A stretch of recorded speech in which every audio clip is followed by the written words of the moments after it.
Hello, everyone, and welcome to Mercy's Kill. I'm Skyvilles, your host, and this is episode 61, Jet Set Radio with Sonic Adventure and Tri-Hex. A few announcements here on behalf of Games Done Quick. The next all-women event, Frost Fatale 2023, is coming up this weekend, February 26th. Go to gamesdonequick.com/framefatale if you want to learn more about the charity. Use !Malala in Twitch chat to find out more. Games Done Quick is returning to PAX East 2023, March 23rd through 26th. We are looking for marathon-style speedruns to showcase at the event. Game submissions are open now until February 26th. Use !PAX in Twitch chat to submit your runs. And you know what? I almost called this Mercy Skill. And you know what? I'm going to allow that mistake because Tri-Hex, it has been a hot minute, and I know you give yourself such a hard time for how rusty you are at this, but I am ready for everything, for the rust, for the lore. And how deep does this rust exactly go, Tri? Well, thank you for having me, Sky. I know me and you go way, way back, and I'm excited to be here, but I wish it was under more prepared terms, but you did tell me that, you know, you want rusty runs and you wanted, you know, that deep speed running lore. So your question was how far back does this go? Mm-hmm. How does a decade sound? One whole decade. Oh, that's a lot of time. Yeah, when Jet Set Radio first got ported to PC on Steam, that was in 2012. And I, fun fact, I actually did a run for GDQ at AGDQ 2013 for this run. And I have not touched it since. Dum dum dum. So yeah, you're getting. I mean, USDA Prime, pure organic rust. I mean, practically mummified. Absolutely. So I also do want to talk really quickly too, because again, we're going to do deep lore dives once we get into the action here. What about Sonic Adventure? How long has it been since you've run that? So crazy thing here, actually, Sonic Adventure. Little known fact about Tri-Hex lore here. I'm the first, as far as I know, the first published speed run of Sonic Adventure 1, and that was August 2005.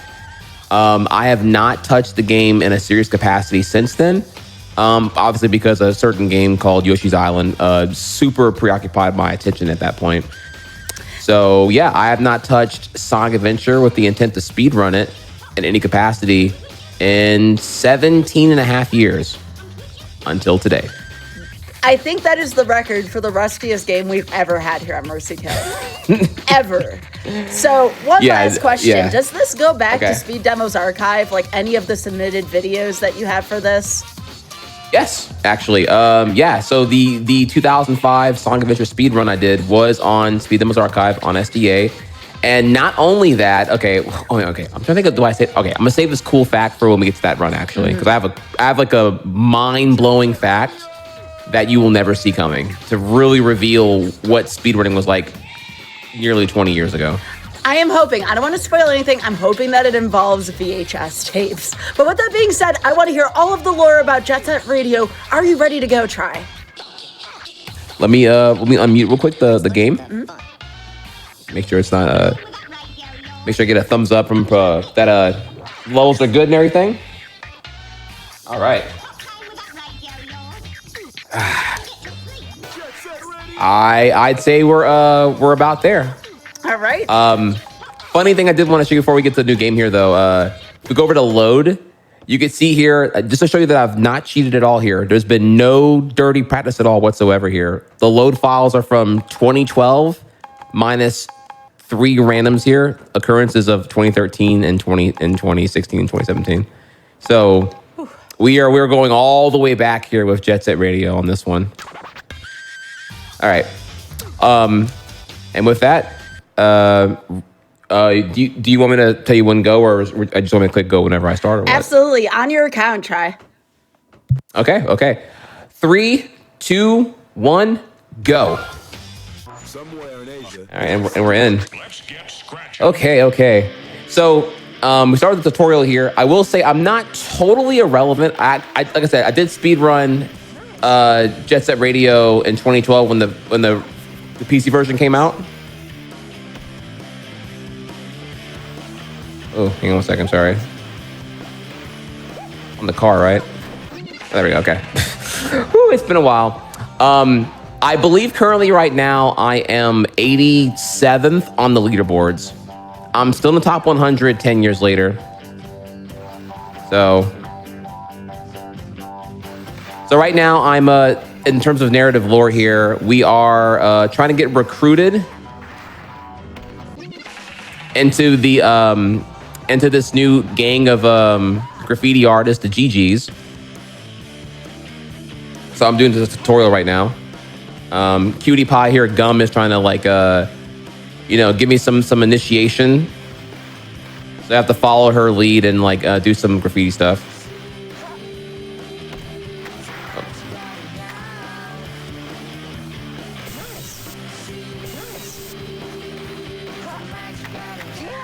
So, I have a question. Where did your estimate come from? How do you even go about making an estimate for a run this old? I took what I had from 10 years ago and I added 30 minutes. That's pretty much what I got for you here. Though I'm a little bit nervous here though, because it's been such a long time. I fear I'm a little too rusty. Like, might be too much here. So that is a graffiti cancel right there. You're supposed to do like 3 different like directional inputs to do the graffiti markings. But the first one is of course a simple one. It's just the down button, right? But you can cancel it and do the first move over and over again, which is faster than doing the intended way.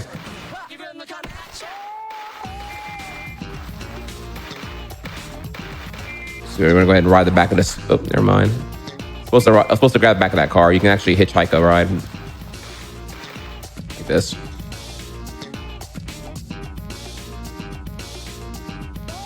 All right, to get some spray cans here.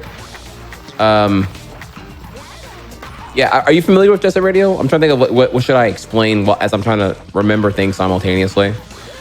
So I have seen Jet Set Radio exactly once. That was when we had folks on for a randomizer. There was actually a randomizer of this and or Jet Set Radio Futures. So no, go ahead. If you want to talk about the game and the basic mechanics, that would help out folks. Okay. Yeah, so it's kind of like a 3D platformer. And my goal is to go to, express myself and graffiti tag various areas in the 3D environment. It's pretty simple. And again, the bigger the art piece, the more complicated the directional inputs are going to be. Remember, this game came out in 2000, back when the analog stick was still the hot stuff. So directional inputs with the analog stick was kind of like a big deal. Coming hot off the heels off of like things like Ape Escape and things like that. So we're still in tutorial stuff right now, teaching you how to do the basic platforming and whatnot. When you're controlling the character, you can do like a boost by pressing the R button, and you can tag when you have cans by pressing the L button and directions and whatnot. And of course, this here is DJ Professor K, who is the narrator who tells you about all things that are currently happening in Tokyo. So, chapter 1, we're young in the game, we're the GGs, and we have rival gangs to take down. So it begins. We'll pick Beat. He's a little bit faster than the other 2 characters, though he cannot hold as many cans. And it's time for us to begin and get tagging. So first we get some cans here. And then I don't remember the thing is, I don't remember the route. Like in what order would I do things? I don't remember actually. Go spray here, jump here, go up here.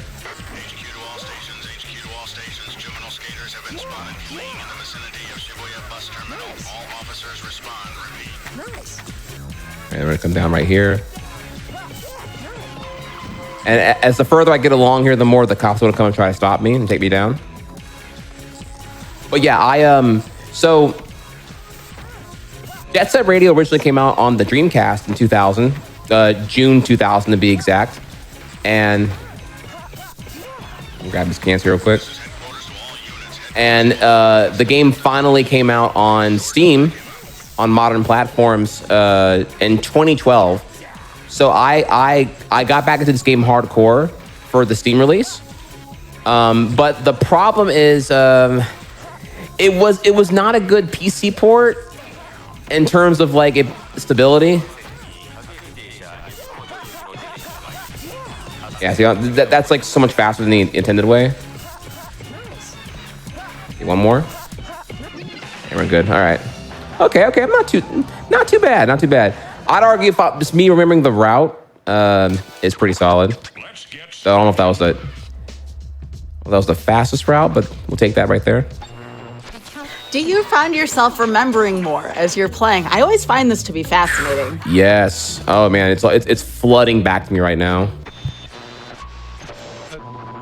So so the thing about when I would speedrun this in 2012, well, when it got accepted into GDQ, I actually speedran this at GDQ 2013. Oh, okay. I mean, actually, this is I might have picked the wrong level. Let me see real quick here. Oh yeah. Okay. Wait. Yeah. Okay. So let's go back to the garage. I made a boo boo here. Okay. So this level. Okay. I forgot. Okay. So for Shibuya-cho, the level we're going to now, I should have picked Tab. Tab is a little bit slower, but Tab can hold 30 cans, unlike Beat, who can only hold 25. And that's really important for this particular level here. It does matter, because it affects the can route altogether. Because Beat can only hold 25 cans, and I'm going to come across a lot of cans later on here. It's going to be a huge issue. But yeah, I did speedrun this at AGDQ 2013. And at the time, there was this really, really annoying bug. The game would randomly crash on a certain course, late in the game, by the way. And it was just like, it would literally ruin the runs. Like, world record was just at the mercy of like getting lucky and having the game not crash. It was really, really frustrating, actually.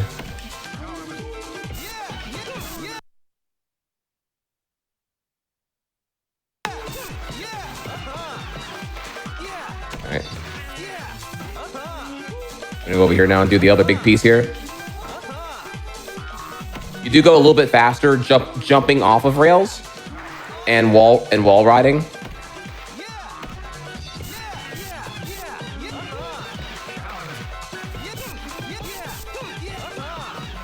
So again, I'm doing a spray and then I'm canceling promptly after to be able to go back into the first initiation of the tagging.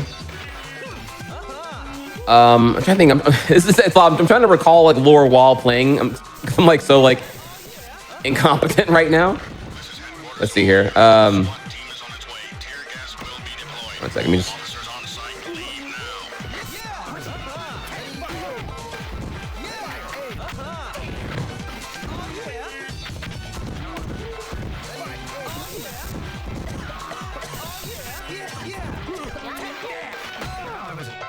All right, that was bad. All right, we're gonna come right here and there we go.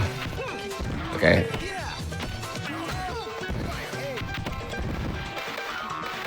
So if I do fine here, I shouldn't need any extra cans. Oh, didn't mean to do that.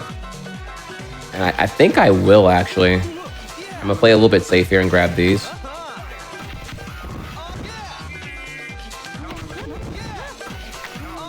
All right, 10 cans total. We should be good now. We're talking about how old this game is as a whole. Do you feel like it's aged well? We're playing this now in, what is it? Checks counter, 2023. How do you feel about the way this game is aged from a mechanic standpoint? That's a good question. It's like you know, I actually would say that it's aged in a pretty gnarly way, in the same way that like something like Ape Escape is obviously very simple for its time, or for compared to for now, right? Like it's a game that's primarily revolutionary on the merit of like, ooh, it has analog stick control. That's mostly like what's gameplay mechanics. Is mostly what this game really is. Just like, you know, oh, it's revolutionary in its 3D analog stick platforming and movement. But what's kept it like so there we go. What's kept it so like relevant even now is that there's not that many games that really have this like art direction, music. The composer is notoriously infamous for, or prolific, I should say, actually. I forget his name here. Someone in chat can probably help me out here. Nageki something. He's amazing. He's a great, talented composer. As you can hear with the soundtrack right now, it's amazing for its time. So yeah, I think the game holds up too. I think the game is great. Listen to this. Listen to this. All right, so we're gonna get right here. All right, and can I get this 180? All right, there's a skip right here that I remember. How do you do this though? Okay. Okay, hop right here. On the gate, wait for it. There we go, there we go. Okay, and then I wanna come up here. Okay, there we go. All right, get these cans. Okay. Okay. I'm glad I remembered that. So I was like, because if you do it the intended way, you're kind of stuck with no cans for a very, very long time.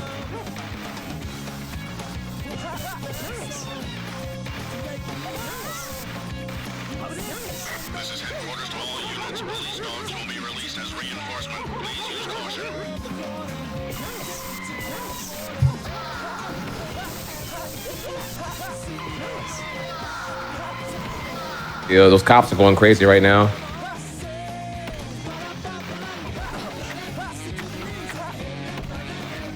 And right here, come over here. Oh, I forgot about that.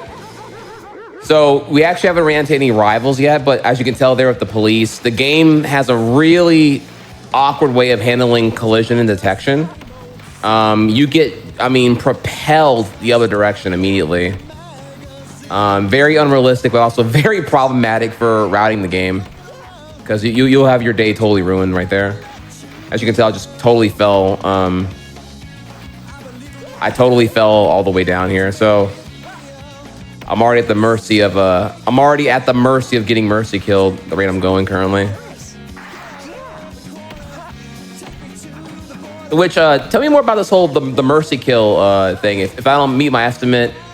So what's my penalty for getting mercy killed? There is no penalty. We just stop at your estimate, and then we move on to we'll take a break, and then we'll move on to the next run. I see. Okay, so just nothing more than my ego and pride getting shot down. Oh, yeah. Gotcha. Yeah, I mean, the scythe is like, again, a lot of folks say, is that a real scythe? And I'm like, it's plastic. And then Richard, our GDQ tag, is like, yeah, it's real plastic. And I'm like, very funny. No, that's just there for a show prop. Nothing actually happens. It's just, like you said, ego, pride, etc.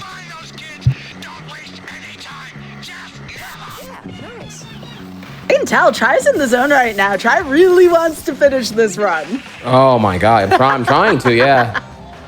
I can't help it. I don't want to be a filthy casual. I'm trying my best right now. Let's get scratching. If I did a little bit more dirty practice, I'd be a little bit more competent, and then I'd be able to give like more commentary. So I do want to. You're good. I do want to tell you how buggy and bad this game's PC port was at release. I hope it's been fixed now 10 years later. I don't know if it has or not though. I mean, I haven't clearly, as you saw, I've not actually booted this game up since 2017. But I haven't been routinely running it since 2013. So. Well, okay, so this is a rival gang right here. This is the Poison Jam gang. I do admit the costumes for the rival gang is absolutely sick. It is so drippy. All right, go ahead. Sorry. I will offer you this, Trihex. If you get mercy killed here, you can come back in a year and try again on a redemption episode. Oh. That's my proposal if it gets mercy killed. So okay. That seem cool? That seems cool. Yeah.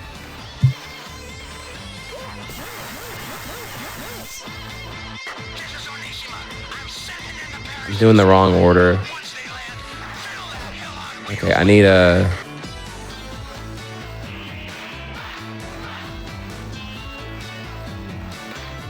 I think I did the wrong thing there.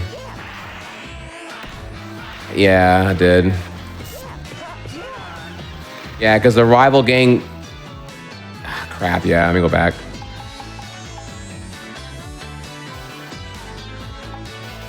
All right, I did the wrong thing there. I saw I did wrong. Okay, so... That's actually important. I would have lost like so much time going all the way inside the garage for like cans and whatnot. It super sucks. So what I needed to do, let's go over tab here. What I actually needed to do was like, you need to like collect cans and not tag too many things because it triggers the cops. When the cops come, the gang runs. When the gang runs, you don't have cans. Each gang member is holding like 7 cans, like this guy right here. I'm gonna bump into him. Oh, what was that? What was that? Clip it and ship it. What was that? He just like vanished on me. That's never happened before. I know. You probably heard that a million times already, but like. Try said the thing, Chad. Baby rage. For real. What was that? I got robbed. Okay. Okay. Yeah, so yeah, I don't know what that was just now. Peak malarkey though is what for sure.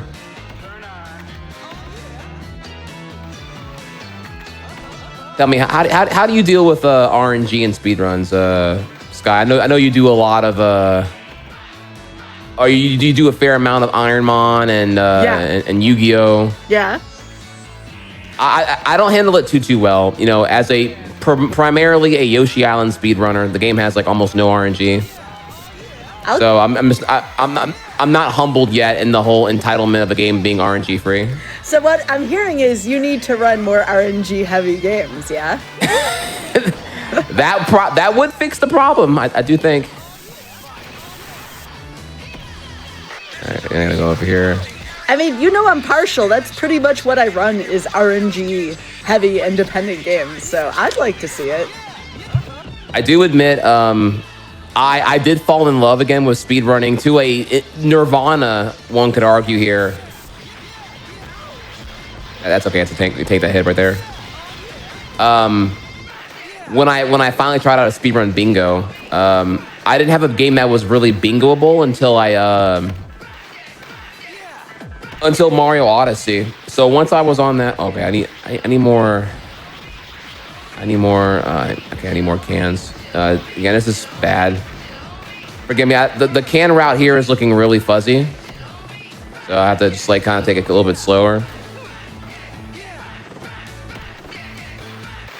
So we'll see what we can do.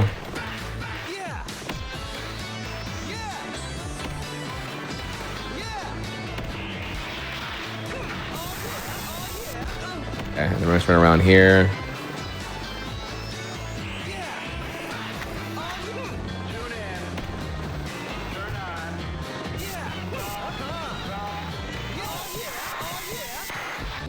All right.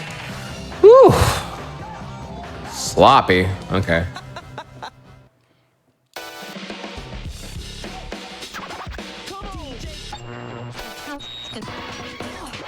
So you'll see here that I'm getting prompted by rivals to want to join my gang. You have to like do like a trick off with them, but they're not essential. They just unlock a new character, but we don't really need that. So we just keep on going right now. You'll see me ignore a rival throughout the entire thing here. Oh, I did the wrong mission actually. This is the incorrect mission. But it's actually okay though. I have the right character for it, so we're not doing it in the right order. And I don't remember why the order mattered. So I'm probably not making a good idea to YOLO it right now, but maybe it'll be funny to find out.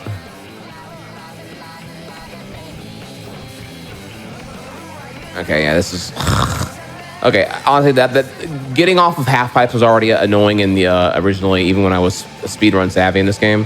So don't let my bad skating deter you. It's hard even in like ideal situations. Again, right now I'm riding through here to get cans. So this is actually going to be I'm gonna die right here. This is a gang fight. So you'll see right here, they're waiting on me.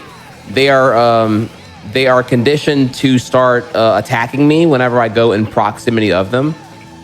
So so I can right now kind of like get max cans first, and then go provoke them, and then go from there. Okay, I'm gonna need. I do need 30 cans though. I'm gonna need max cans here, or else I will not win the fight. Each member takes 10 cans of HP. Okay, now we're good. So we're gonna go back around now. Now the way to do this fight intentionally or as intended is to trigger them one at a time, or trigger them. Oh man, I did it again. Sorry. Actually, that was faster. That was an accidental death warp. All right, so I'm gonna walk up here and just trigger one of these guys. Just one.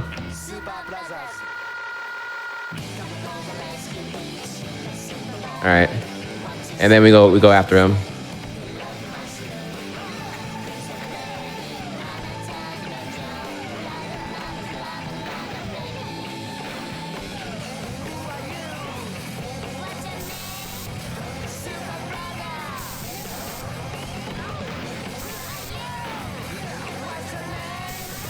You see that camera goes absolutely insane. I triggered them. How? Oh, that's right. Okay, I remember now. All right. So you're technically above them in terms of the vertical axis whenever I am skating right over here. So when you go too close to that hole right there I just went over, it triggers them to start their fight. So now I have to fight them like...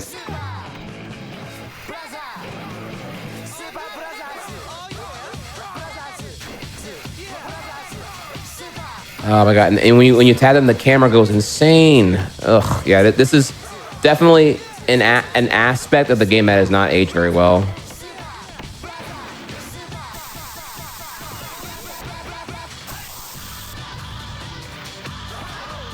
Again, remember they knock you away as you get near them. It's just really annoying.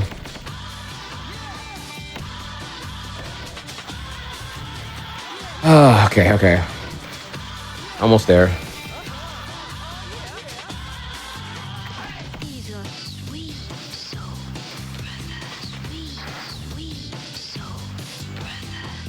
Wait for it. How did he... Rubber banding harder than Mario Kart right now. I'm not even gonna lie to you.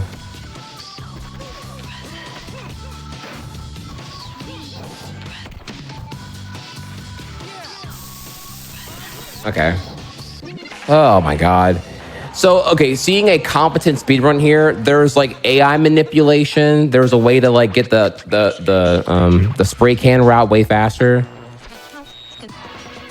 Just everything you saw there that I had to deal with that was annoying is mitigated by the run. I would say also, I haven't watched a speedrun of JSR in a very long time. I can bring up some lore about the comparisons now. So my run was pretty solid. I think I was like top 10 with my 55-minute time at one point back in like 2012, like early 2012 in the scene. And the game now has like a world record now is like 35 minutes. I don't know what new is done, but I figure everything is like really like polished now. Okay, that was bad. Yeah. All right, this route is really unforgiving. I need a lot of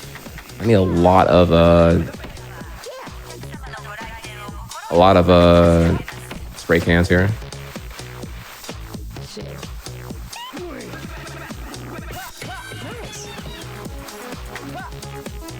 And I missed the rail. Cringe.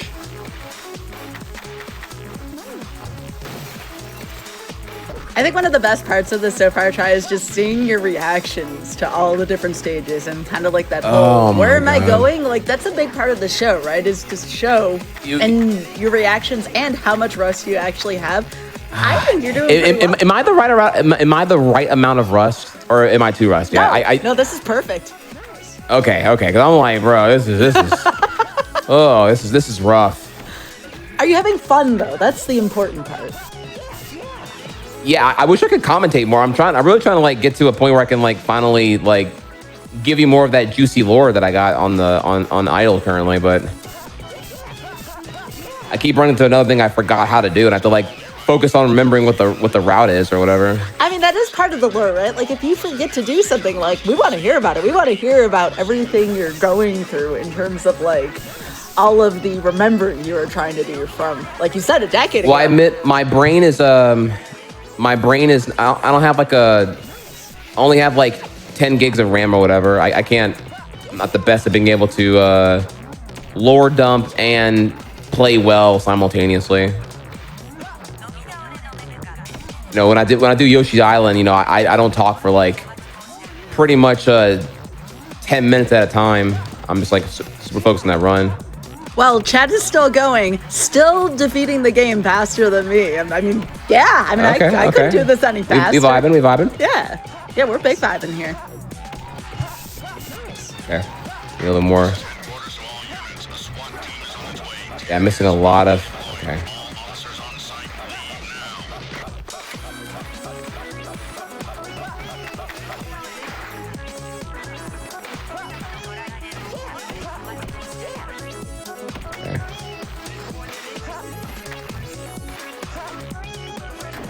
Are they enjoying this these tunes right now?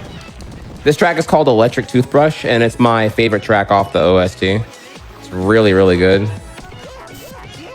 Could be it. No, not it. Okay.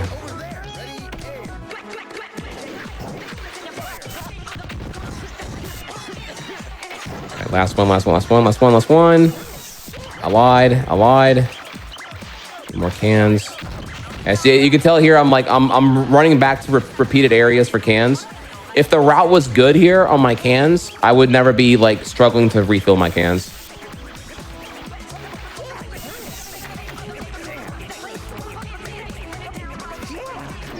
There you go. Yeah. Like, you know, ideally, given you saw everywhere I was tagging, you would do one big lap around the entire playground. You wouldn't have to like backtrack, you know? Okay. Another rival gang member right there. I say gang, it's more like a club, you know, it's not really like a gang.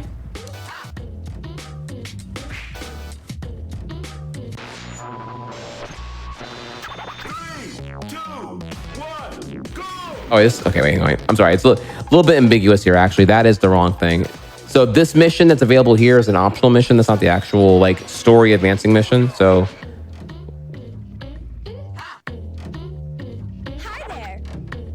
Also, this track here from when you're at the base is like such a banger.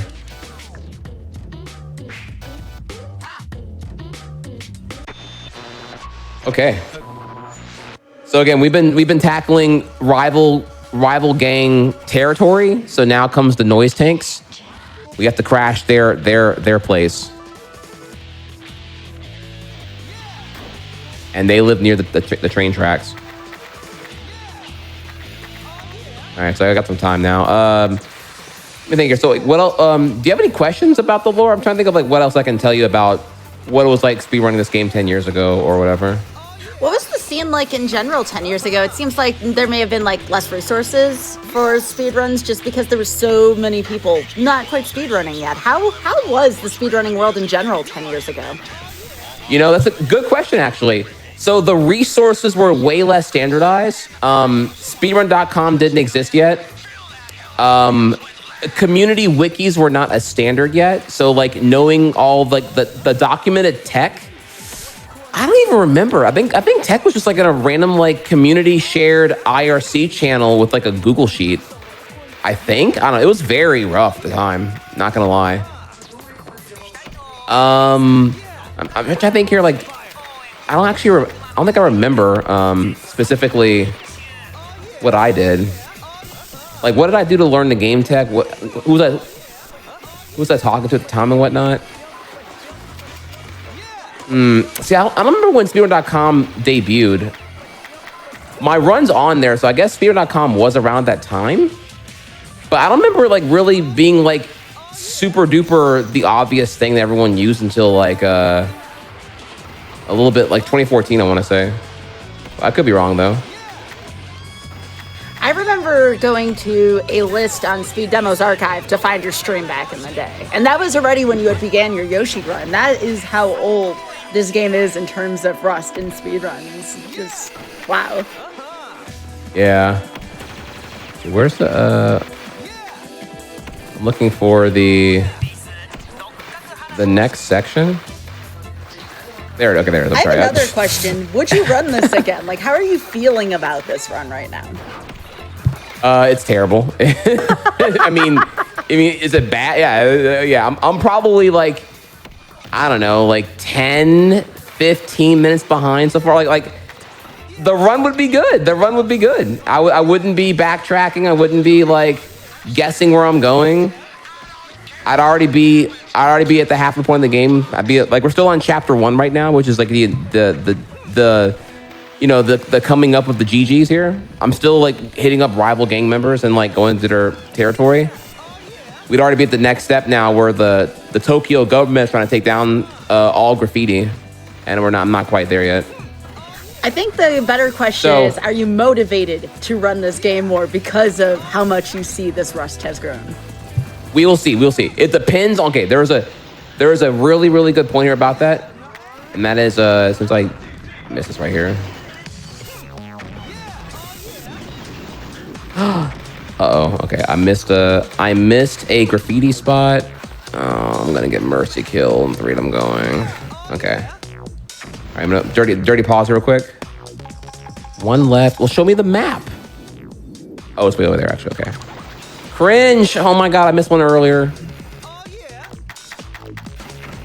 All right, Skybills, put on your welding mask, because the amount of cringe you're witnessing right now is nuclear.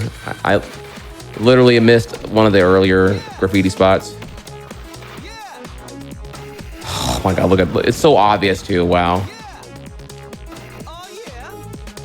I'll tell you right now, the chat's really enjoying this run right now. Oh, like, it doesn't Lord. matter how rusty it is or what you're missing. And the big lore behind Mercy Kill, you don't have to tell us when you mess up. A lot of us aren't going to know if it's a mess up or not, unless it's something that looks like, you know. And even then, like, it could be a death warp. How would we know? True. Actually, there was, during the sewer fight earlier, there actually was a funnily enough, there was a death warp that I died, but I didn't plan to die. But ended up being a profitable death warp anyway. Okay, so now earlier you saw me fight the poison jam, and now I'm fighting the other rival gang. I'm fighting the noise tanks. So once again, I'm gonna need to. I'm actually gonna trigger them now. They're gonna run away, and my goal right now is to again get cans so I can actually attack them.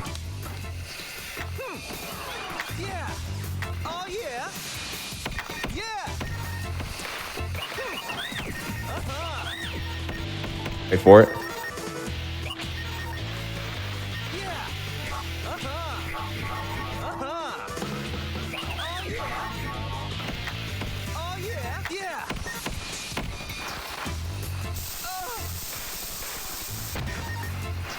Notice how the camera's going absolutely crazy right now? The camera resets each time you inflict damage on one of the members, and you gotta do that 10 times. So it's like the camera's not even like built for actually fighting this fight. And they bonk you when you touch them, but you got to be near them to tag them. Make it make sense. Sky, make it make sense. This fight is objectively annoying.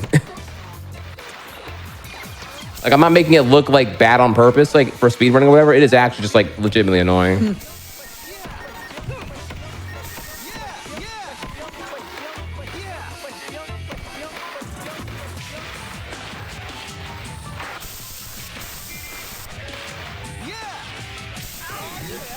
Okay, 1 down.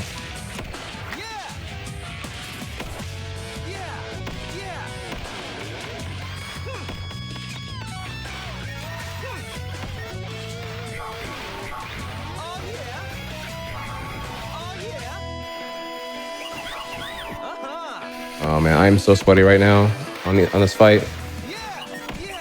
All right, this is I can't say this is routinely where I lose the most time. Like, I remember the fun part of the game, doing the graffiti and all that, is actually pretty consistent. Dealing with like a completely garbage camera behavior system, followed by this fight.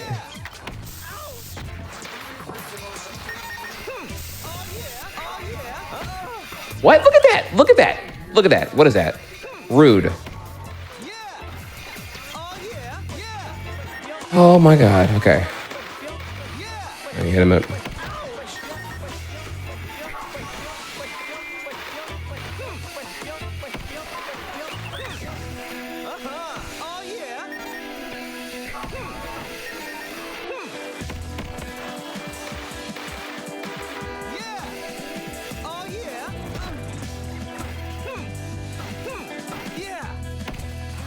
You can tell, like, hopping on the rails here is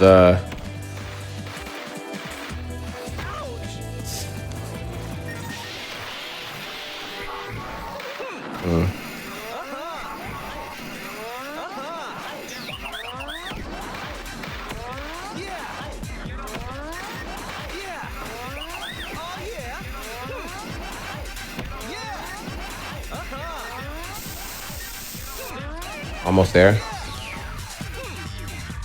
Yeah, this fight should have been done like 2-3 minutes ago at this point. This is really, really bad. This looks really difficult. Oh my God, thank you. Yeah. Yeah, that fight is like super garbage.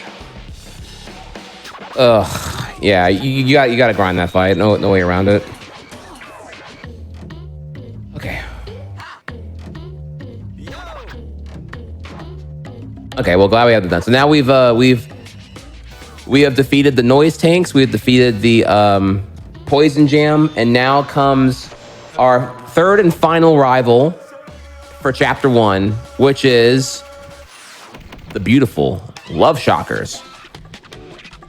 And they don't play. Their stage is actually huge, and they want to race. I need cans.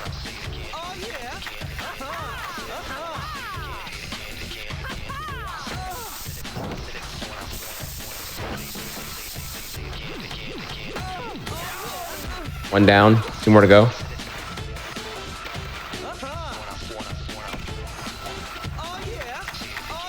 Four cans. Need one more can.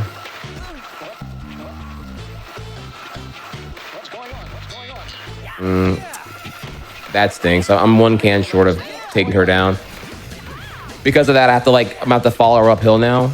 Again, I don't remember what the proper route was for the cans, but now I'm gonna have to backtrack.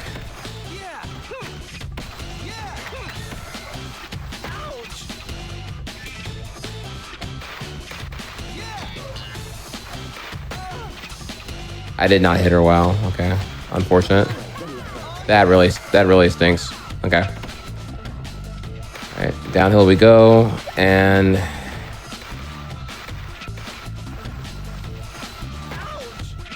how are you? She's already defeated, and she still has an active hitbox. Why? Sky, make it make sense, please.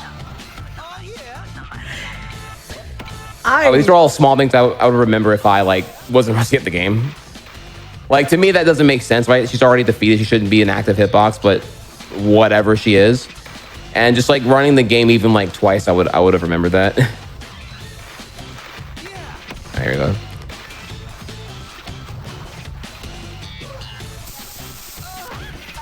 Again, notice how the camera again is freaking out. Each might have to I tag her, the camera resets.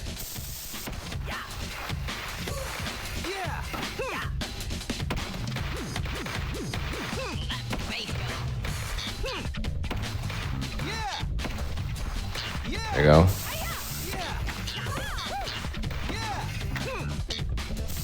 All right, down you go. Whew, okay.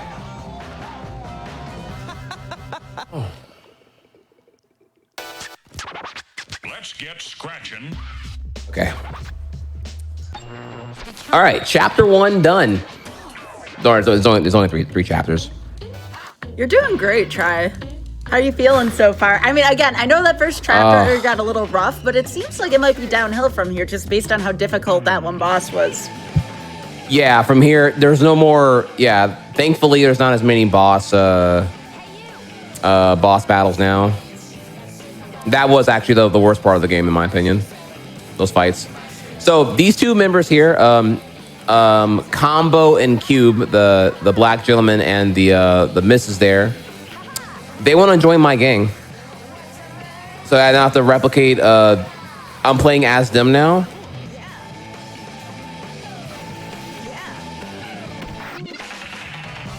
And we did it. We mirrored her moves, and now Cube has joined the gang. Mad skills. Mad skills. Nice tattoo. Okay, so there's that. Now the other member of the GGs, our boy. Wait for it. So Combo wants to join the crew, and now Beat is gonna make him do some sick stuff. Show that you're worthy. 3, 2, 1, go! And that means a 1v1 in a race. Man said 1v1 me. Yeah. But that was too strong. Hey. Yeah.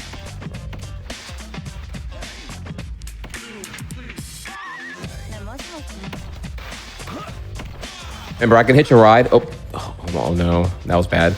I can hitch a ride with a car if I can get near one, but also this fight's kind of not really fair, honestly. Beat is definitely faster. I'm big and bulky, and Beat is a lot slender and faster than I am.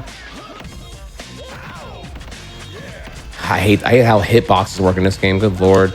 Also, another thing here, the controls are not exactly, pristine like a modern game. Remember, this is on Dreamcast, so like the inclusion of an analog stick is kind of again revolutionary for its time.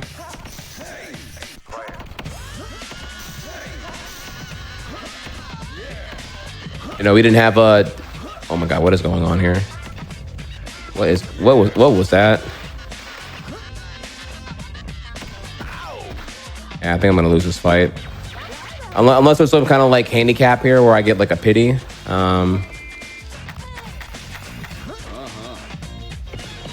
Yeah, rip. Yeah, big L there. Try again. 1, go! Yeah. The most important of dance is music. Again, I cannot get over that. Oh my god. You have to race them, and they have a constant hitbox. How's that fair? Baby rage here. But again, of course, just get good, and like within like 2 runs of this game, that wouldn't. Oh my god, really? That wouldn't happen. More lore about Jet Set Radio. So while I did speedrun this in 2012, there was a sequel that was released in 2002 called Jet Set Radio Future. In my opinion, it's better than this game in just about every way. So this one's obviously charming for its time. And I did speedrun that, actually. The reason I actually didn't submit that as a possible contender for Mercy Kill was because it was never ported to PC. Probably do the. Oh my god! Please. Hang on. I gotta get serious for a second here.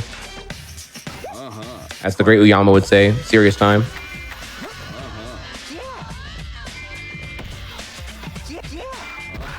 No! I'm dead. Wow. Literally, all you gotta do is hit the graffiti right there, and you win. But of course, I get hit by the most obnoxious car, and it pulls me away.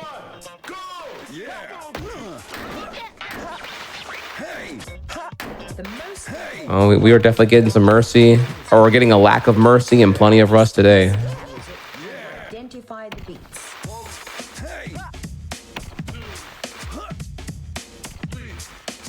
Oh boy. Okay.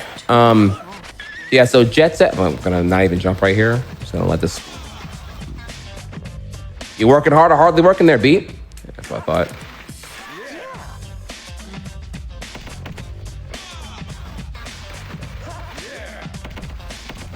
Yeah, so the sequel, Jet Set Radio Future, was released only on the original Xbox in 2002. And because Sega hates money, I don't know why, they have just never bothered to port it, release it to any modern console since then. So I don't have all my retro consoles set up right now for capture. So that's the main reason why I didn't submit that over this. But it's okay though. Honestly, this is really, really fun, and I love giving Jet Set Radio more love. Honestly. So you're saying if there's ever a Switch port, you're in again? Oh, I'm in so hard. I want a port. I want a sequel. I want, yeah, like all of it. All right, let's do this. Let's do this.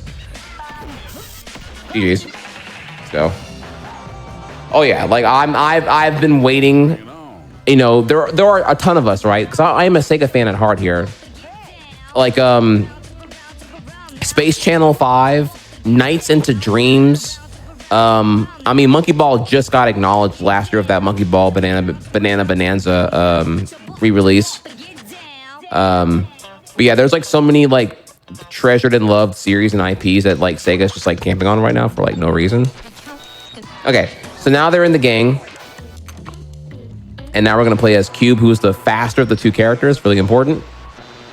And now we're playing a flashback where we're learning why they left their home turf to find resonance in the GGs now.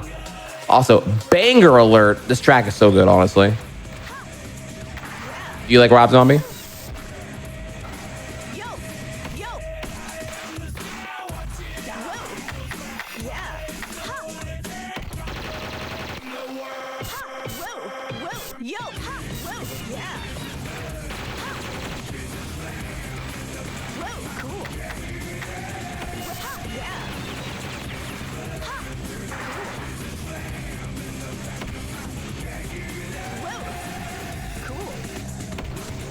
Actually, wait, am I right? Am I right? Is this Rob Zombie? I'll be wrong there.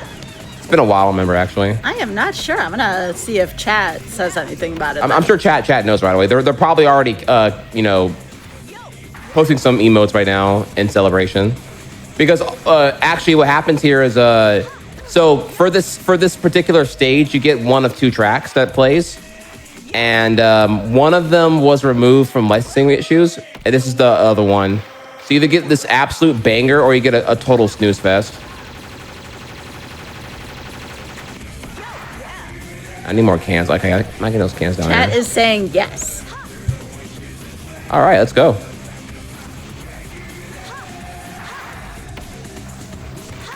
All right, we are already gonna improv a little bit here. Yeah, this track's a mega banger. Actually, I'd argue this is probably what turned me on to Rob Zombie, because when I played this on the Dreamcast, right, in like 2000. So at that time, I was a young wee lad getting schooled on a diverse mix of tunes from this game.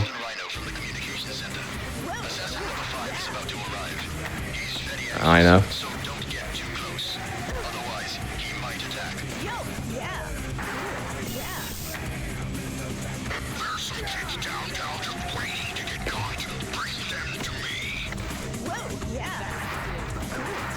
And it's a little jank on the wall ride detection here. That's not triggering my high enough on the wall. There we go. Again, I'm doing a lot of backtracking right now. This route is like non-existent.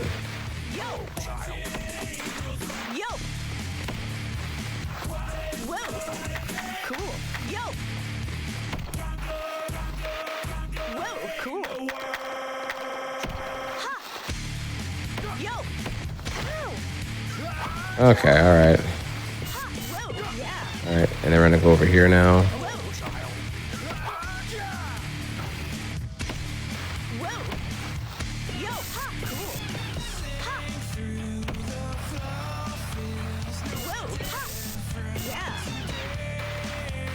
Okay. And more backtracking right now, real quick.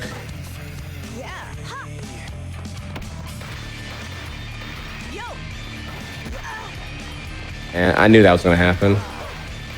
I remember that could happen. So yeah, the collision on the billboard right there. Just take the safe route. It's a little bit jank. Go over here. This is like the absolute grandma way to do this. Like this is like. Oh, I did it. Actually, I did it wrong. Okay, wait, hang on. I'm supposed to jump to the side, I think. This is like the backup plan. I haven't done this. Like when you're bad at the backup plan, it's kind of. There we go. Okay, yeah. All right.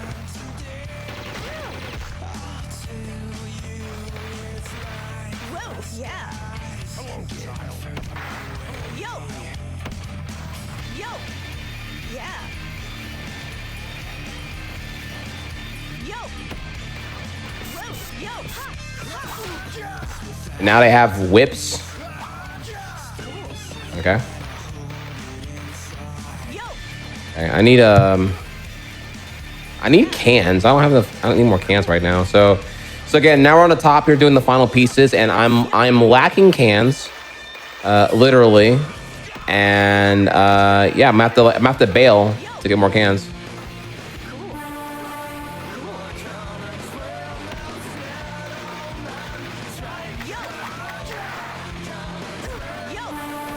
So because I had to since I'm blatantly just like stopping my route to get cans, that's showing how bad my route is currently.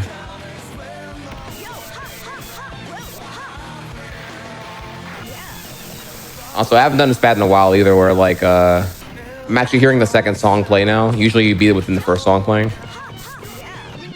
Okay. Woo! All right. I got mad skills. There was a message on a piece of. Yeah, so we're learning more about Combo and Coin's backstory. They're telling us about how, like, you know, things started getting strange and the police were just blatantly doing some really sussy stuff. And this is the second part of the flashback here. So now I'm in an area that's very obviously resembling Times Square, New York. And let me tell you, this is why I stopped running this game. So,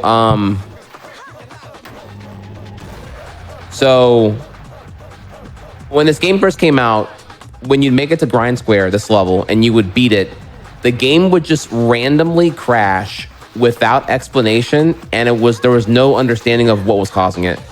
It would sometimes happen. It wasn't always consistent. So we would just have to be at the mercy of like doing a run and hoping it wouldn't crash here because we were doing real-time runs, right?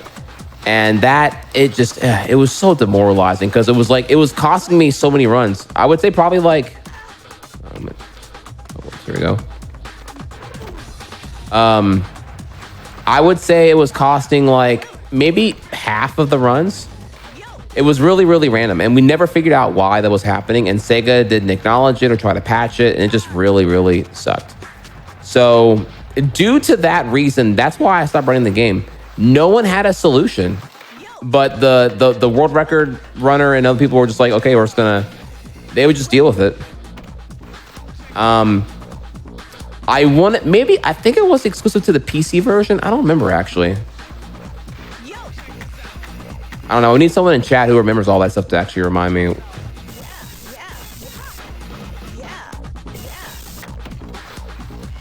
Oh wait, the finger in it. I actually don't remember.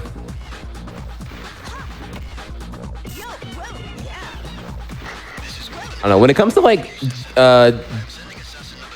digital games released like a decade ago, we're in a really weird spot because like I do think this was on Xbox 360 and PS4 or whatever, or Xbox One and PS4. But I don't remember if like they're still available on there now, or was it ever patched or whatever. I don't know. I don't remember. It said the PC port was problematic, according to chat. The PC port was problematic? And I'm looking to... Okay, we're gonna go down here now.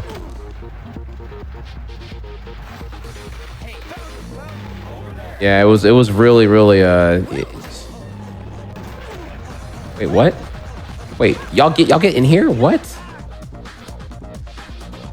I was gonna say that I don't remember them being able to get in here. Yeah, all right, whatever. Anyways.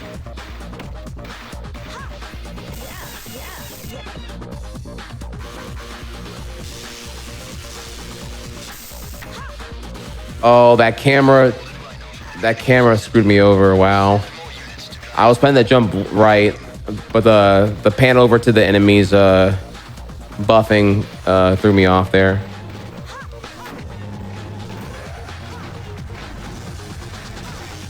Now, I will say here, I am hoping that this issue was patched in the last 10 years. I have not bothered to check in advance if this was still an issue or not.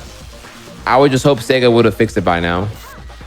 It would be quite insulting if if this thing does that dumb Times Square crash again.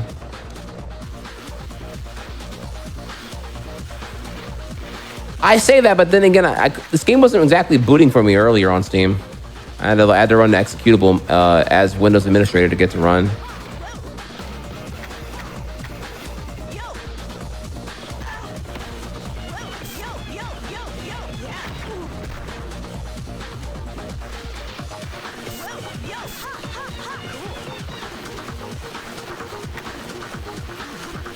So how much do you have left of chapter 2?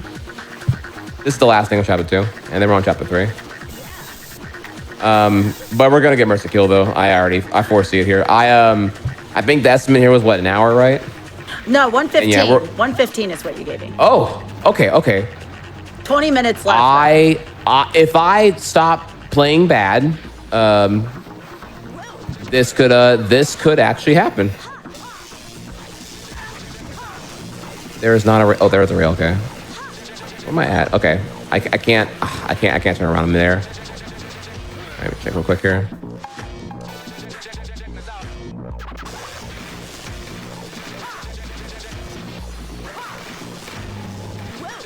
Yeah, chapter 3 is like I want to say like 2 stages in one kind of long boss battle, and that's about it. I'm gonna do my best.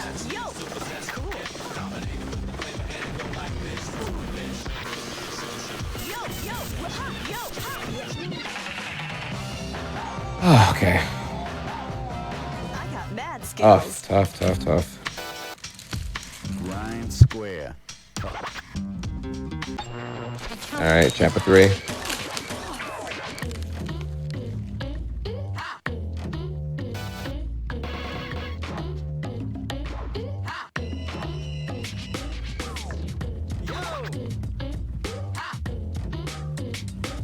Okay. Yeah, golden rhinos. Okay, so 3 stages. No, I don't want. Oh, my, I don't want combo. Crap.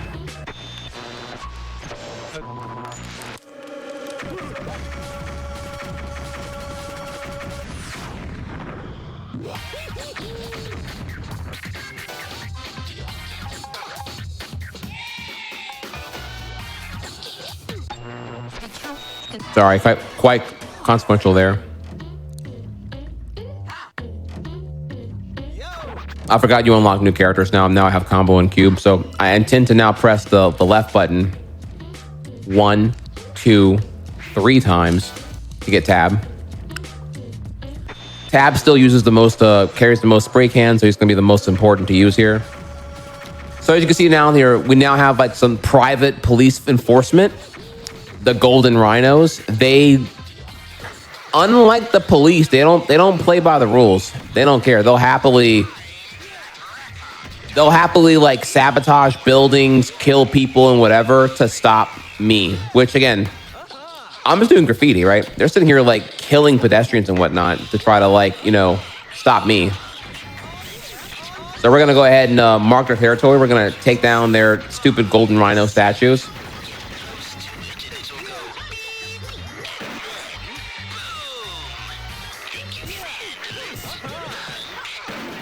So the for 100%, you can go for hitting these optional green marked tags, but only the red ones are important, or vital rather.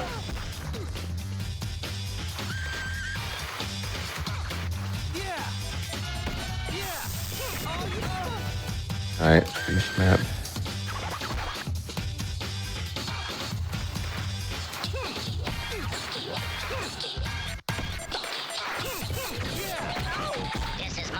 I'm almost dead, actually.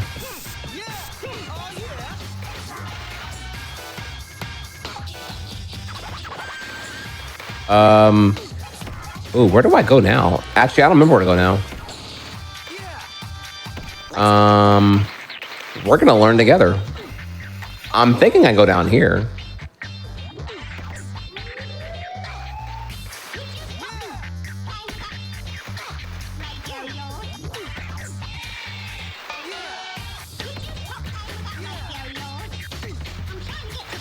But yeah, would I return to this game? I mean, it'd be fun to climb the leaderboards. I do admit there's something kind of like inviting about the fact that I'm currently like I'm 87th on the board, and I was like, I don't remember, like top 10, top 20 whenever I like stopped, and I stopped because the game had like that dumb glitch going on and whatnot. Not even because I was like no longer interested in it.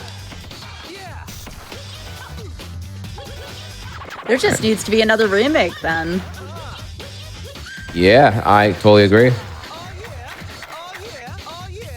We're low in health right now. We gotta.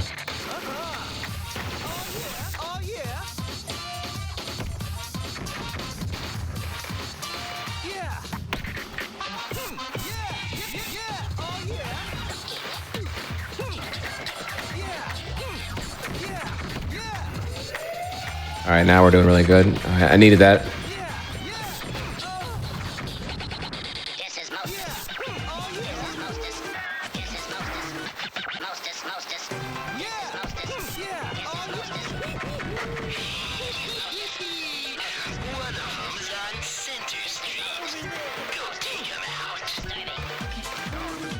We have a question from the chat. Any thoughts on returning back to Yoshi's Island? Hey. Yeah. I hang on, let me I'm in the middle of looking for this tag here. A golden is that an enemy or like a statue? There we go, okay. Yeah, so the Yoshi record, Yoshi's a very, very hard game. And current world record holder Calco is a very talented Chilean speedrunner. Check him out. I think his Twitch name is Calco. I don't know if it's Calco with some numbers or not here. But yeah, his because I have not done Yoshi seriously and since 2016. The world record now is about 20 minutes faster than what I currently have. It's come a very, very long way with a lot of stuff. So it would just take some serious commitment to get to it. So I want to make sure that when I hop back on Yoshi, I do it with like, half a year to spare, because I intend to come back big and climb the leaderboard and whatnot. Even though my last run's like in 2016, I'm still currently number 10 on the leaderboard. Showing how crazy hard that game really is. So because I'm excited for Breath of the Wild, Tears of the Kingdom, and a couple other things here, I'm excited for that. I'm excited for Resident Evil 4 HD. I'm excited for Final Fantasy 16. There's actually a couple games I really, really care about coming up right now, and I think it would distract from being focused on exclusively Yoshi. So later this year, like after July, I wouldn't be opposed to getting back on it. I do think these days now I have a harder time focusing on speedrunning one game for so long. I'm a much more well-rounded gamer now, and I do enjoy more games than just Yoshi, as you may have learned with like me playing Mario Maker. And that's kind of the issue with it. It's a little bit mentally hard to just like casually speedrun for me, because I would really, really want to grow. I want to do better. I want it to be like productive and not just recreational for me. So, I hear we're how much time we have left? 10 minutes. 10 minutes. Okay. What can I do? All right. Let's see if I can get these two here done. I don't know, y'all. It's looking like we're gonna have a fail fish happen here. We're gonna get Mercy killed. But that's okay, though. I mean, I came further along than I thought, and there was a lot of things here I remembered along the way here. Round 2, I would do so much better, but... Yeah, that's what I'm suggesting. That's how it works, though, right? Yeah, exactly.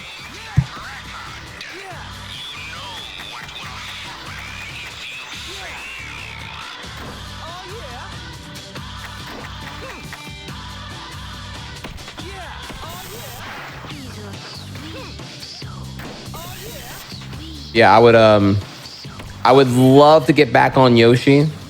I'm genuinely not opposed to it. It's just more of the time commitment. I'm aware of what it takes to not just unrust that game, but really be better than I have been before and start PBing again. So I'd want to have like nothing coming out new that I care about, so I can just speed run without the FOMO of missing out on the games I want to play.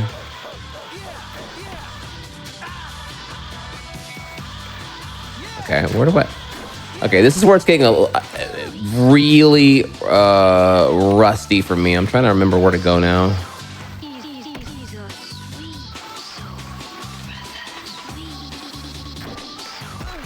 Do you go over here? That is not a thing. Okay. Oh my God. Okay, yeah. I was like, where do you go then? All right, that was silly. Sorry, it was just your reaction to that. That was great. Yeah, I was like, wait, how do I go over there again? Yeah, that was dumb. Okay. 180 on this.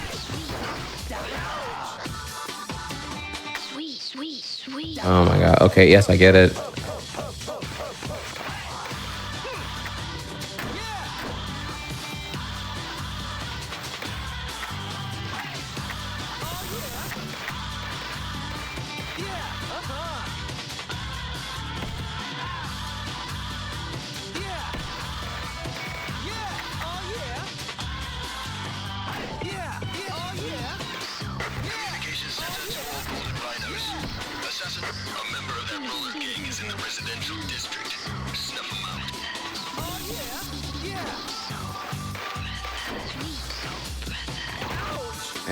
And I fell down, and I got hit on the way to falling down. All right, so like most games here, losing height is losing access, which is of course disadvantage. So I have to like now.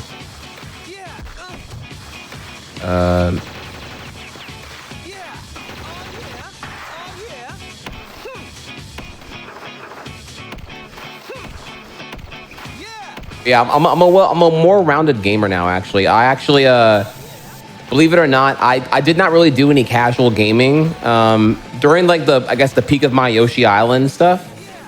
I would only I didn't do any casual gaming. I would only speedrun, and I don't think I had a very healthy balance of top left here.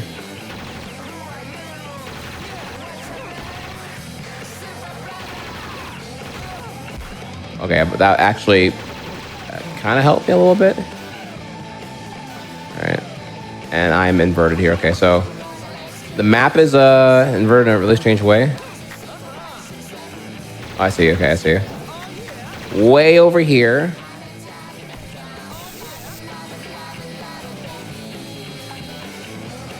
Okay.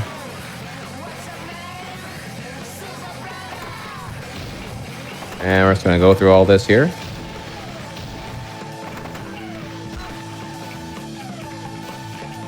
Is this the right way? I bet it's... No, it's not. Okay. Well, All right, man. This is like... Okay.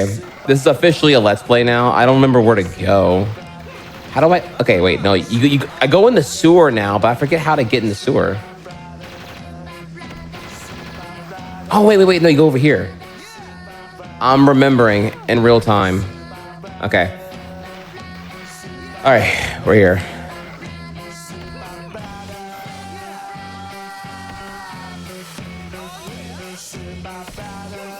Also, random thing about the game itself here. This is pretty innovative for its time. Having multiple open hub areas be traversable simultaneously. Like, this was not that common back in like 2000. Or, well, it was for like certain big profile games and whatnot. But usually the hub area and the playable area were like very separated. Kind of like a Banjo-Kazooie or like Mario 64.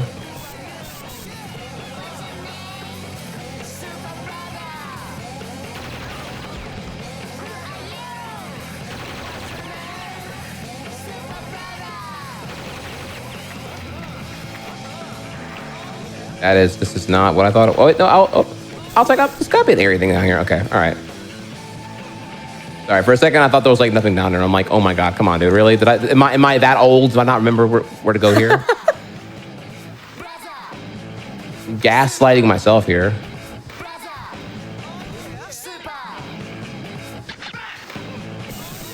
Okay. We should be almost done here.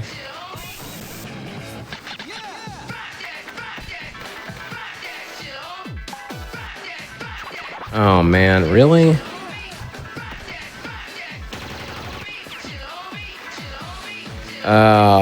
Okay, so I got everything down here. I don't know what you want then.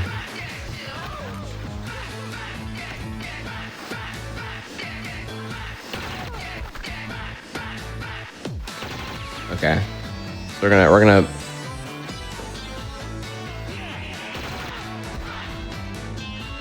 Oh no, wait, okay, wait. Yeah, you go up here now. And does this connect to... I'm trying to remember. There's a third area, and I have to remember how to get there. Oh, man, this is... GDQ chat, I am so sorry. Hope you're enjoying the tunes here, because I'm definitely back in the wrong area. Okay, this is not the right one. All right, so let's go back down there. Hey, there's nothing to apologize for. You're practically at the end of the game, right? You have one more level after this. Yeah. Oh, you know what?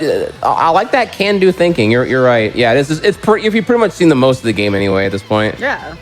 Like all that's left now is like the final fight that honestly is kind of boring to see anyway. Like as you can tell, the boss fight's not really the highlight. It's more the music, the character designs, and these sick environments just to do graffiti on.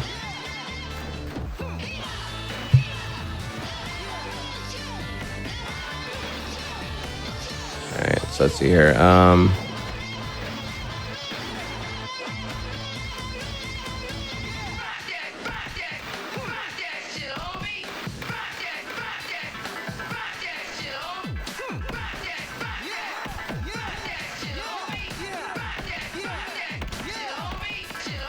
And I'm back over here now. So, yeah, the thing is like, oh, you know what?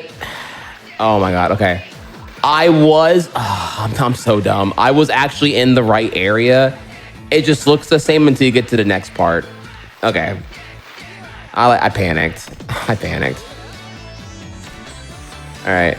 So, okay, when the mercy kill happens, is there an obnoxious buzzer that happens here? No, absolutely not. No, we're chill about things here. There's not? No. There should be. What are you expecting here? Like a Jeopardy buzzer, honestly. I mean, I can make a buzzer for you. You know, yeah, I want like a basketball shot clock or like, you know. I'll have to remember that as feedback going forward and seeing what we can do for that for you. Yeah, you got to make that. That's a thing. It's like, you know, I imagine chat would eat it up, honestly. Okay, now I have. Now, what did I do different there? I don't even know. I went up the other half pipe and I don't even. Okay, whatever. Okay, I'm here now. I made it. That means the other one was actually the actual incorrect one. Whatever. Almost there.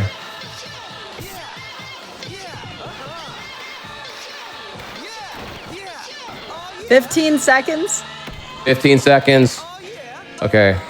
Oh, banger alert. 5, 4, 3, 2, 1. I mean, that's about as good as I can do for you. Okay. How close was I here? Yeah. Oh, there was one left. One left. GG's. Wow. Well, I'm really impressed. I know, again, that you're difficult on yourself when you do this, but that's part of the experience, right? Is just seeing how much you can remember. Not necessarily defeating the clock, although that does happen occasionally. It's about how much you can remember, and I was impressed by the amount you remembered. Man, yeah, that was, yeah, you got me. I'm sweaty right now. I was stressing out, man. Like, wow. Well, the good news... You know what it is? Oh, yeah, what's that? What it is that, like, okay, there's this principle when it comes to learning, right? Where it's like you have conscious competence and then conscious incompetence. What's happening here is the more you're aware that you're not good at, that's where your peak insecurity is.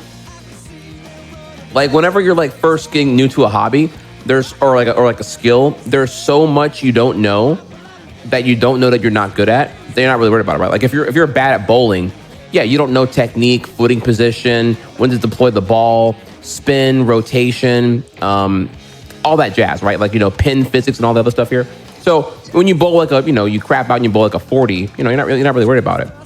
But as you get better at bowling and you're more aware of footing, position, the walk, the lift back, the release and everything here, spin, rotation, you're aware of how many things you need to work on. And you're now aware of what competent bowling would look like, but you are so incompetent at it, but you are conscious of that. And that was me right here. Like I know I can play better than this.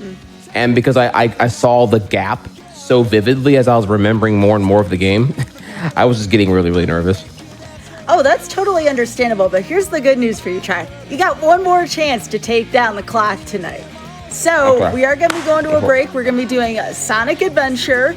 Real quick there, remember, if you are watching on YouTube, please be sure to press the like button on this video and subscribe to the channel. Also go to twitch.tv/GamesDoneQuick if you're interested in looking at our live content, starting weekends at 7 p.m. Eastern and weekends at 1 p.m. Eastern.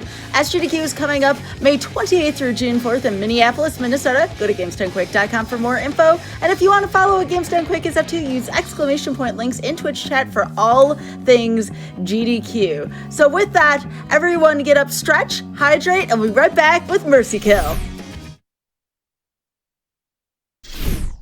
Welcome back to Mercy Kill. We are joined here by Trihex, and this is Sonic Adventure, Sonic Any Percent, and Trihex has a little something to add on to that category in terms of name. Yes, yeah. So we're So for the first time since 2005, I'm going to be showing y'all from me, Sonic's story any percent, boomer strats only. Like we're talking about. This is going to be crazy. Like, I'm going to show y'all what I last remember my route was from 2005. And speed running on nearly 20 years ago is has so many deeper nuances to how the runs were ran back then, what was allowed, how information was shared, how strats were discovered.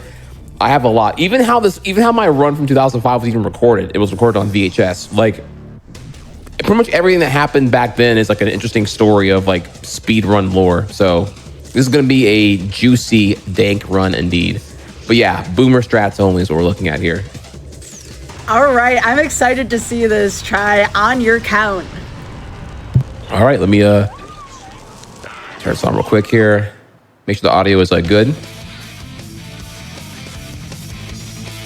We're good? Okay, excellent. All right, let me create new file.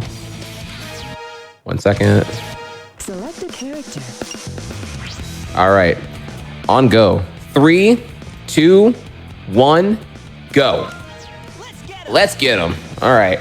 So I'm a huge Sonic fan. Even though I'm known for Yoshi's Island, I was the biggest Sonic fan as a kid. I didn't even care about Mario and Mario World until I was 8 years old.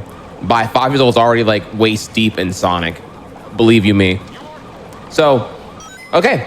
We're playing the best story on Sonic Adventure 1 as Sonic. Begins with Sonic appearing in Station Square. I gotta fight this mysterious creature named Chaos. Oh, got the good pattern right there, actually. I speed ran.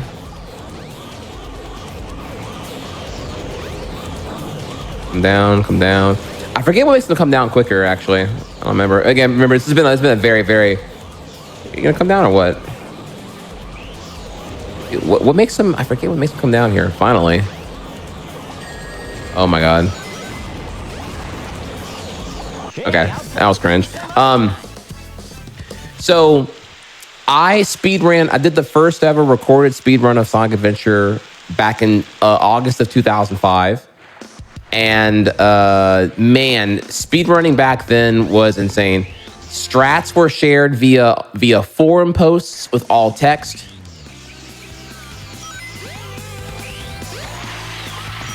Oh my god, it's not even what I wanted to do. Oh my god. Forgot to. Yeah, notably, yeah, I really actually wanted to skip the loop-de-loop here.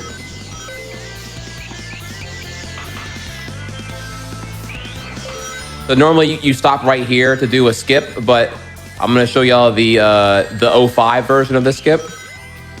Skybill's told me to do only the boomer strats, so we're gonna do that right there. Wait, what did I say? You told me for Mercy Kill to make sure that I'm keeping the relics intact and to not destroy the vintage. Well, so of course. using updated strats would be illegal. Nah, it's not illegal. It just depends on what you feel like doing. It is your run after all. Well, we already I was being sarcastic. Okay, so admittedly, I'm bad at the newer stuff. Oh my god, I did that again. You can tell Try and I have known each other for a long time. Yeah, it's been a very, very long time. So spin dash up here, and that was bad again.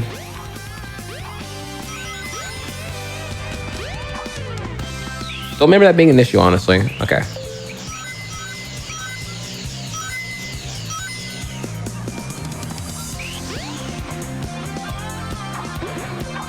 Oh, really? Okay.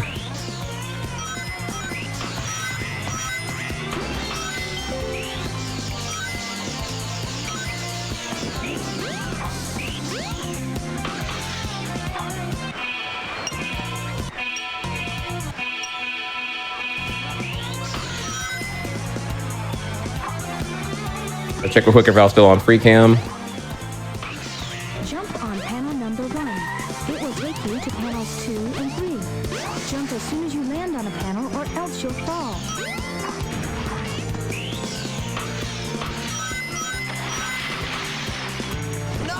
Oh my god, I fell on the... Whew. I am shocked that I didn't even die right there. Wow.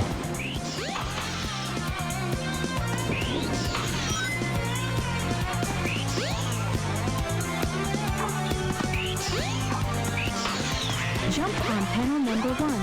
It will take you to panels 2 and 3. Jump as soon as you land on a panel. Gotta see here again. It's Adventure 1 has a notoriously uncooperative camera. Try this again. There we go. Okay.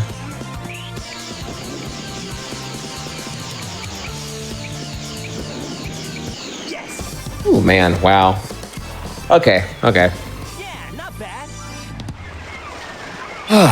But yeah, I recorded my speedrun in August of 2005 when I was 15 years old, still in high school. I could only really get good practice on the weekends at my grandma's house, who had the good VCR. I kid you not. The train headed for the Mystic Ruins will be departing soon. And so I think I spent about like in between doing some Yoshi Island stuff, I also spent like about 3 weekends working on getting as good as I could at this game as well.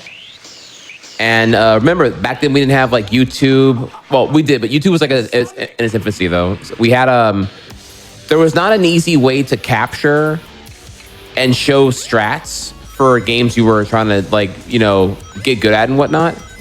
You know, because a capture card meant you had to like, you know, record on VHS and you had to get your VHS tapes converted to digital MP4 video.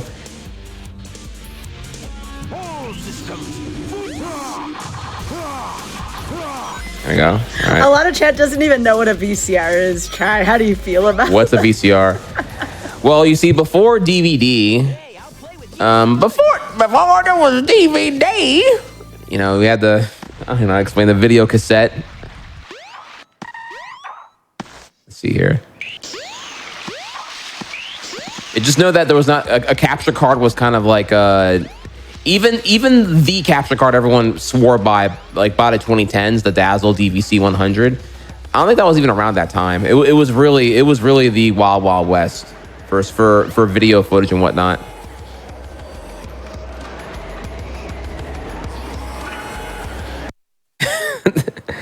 Okay, all right. So second stage. This chat right now is aging me by about 10 years, I swear. Oh, are they saying like what's a DVD? Yeah. Oh man. I mean, unfortunately, Sky. I mean, look.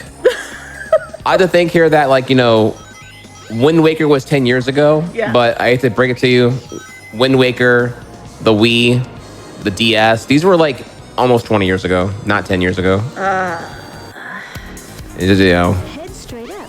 You should be able to get out of the tornado. I know it's weird to even admit that. Honestly, I'm like, what? did you have growing up the tower full of VHS tapes?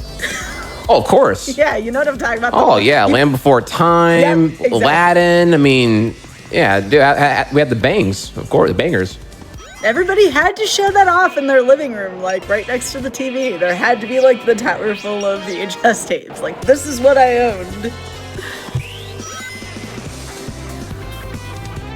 This camera is insane. I keep pressing the wrong button. Okay, we're good.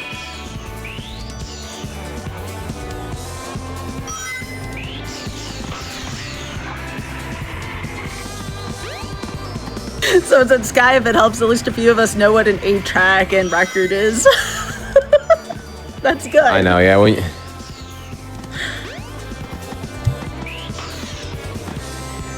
This camera is not cooperative right now. I don't even know what just happened here. Okay. Alright. I have to actually, like... I might game over here. I do my best to not have to happen, though.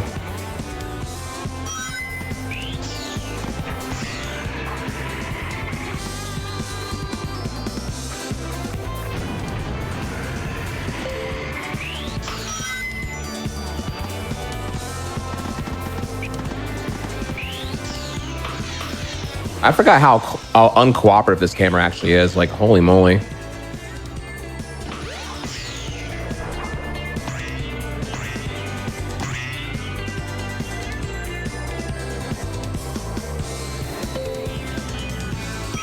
All right, so because I'm actually too low on lives to do the skip here, I'm just gonna play it safe.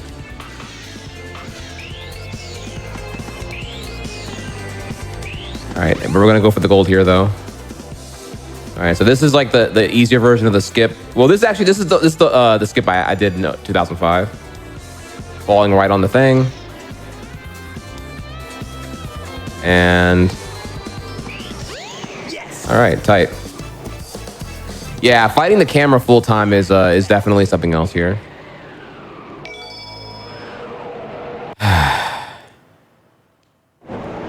The train headed for Station Square will be departing soon. I cannot see where I'm going. Am I stuck?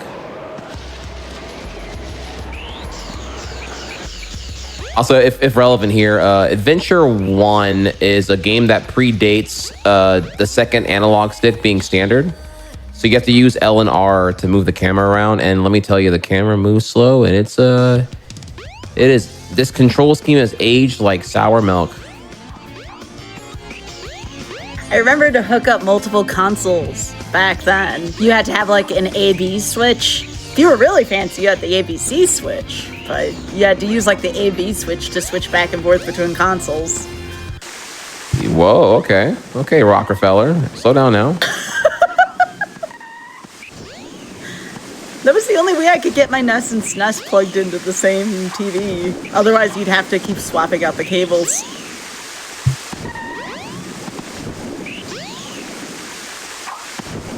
Actually, am I doing this right?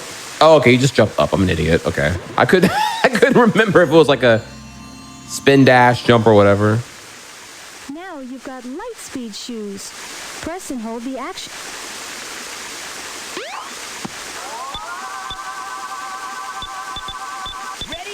I cannot see. This camera is way worse than I remember. Holy moly.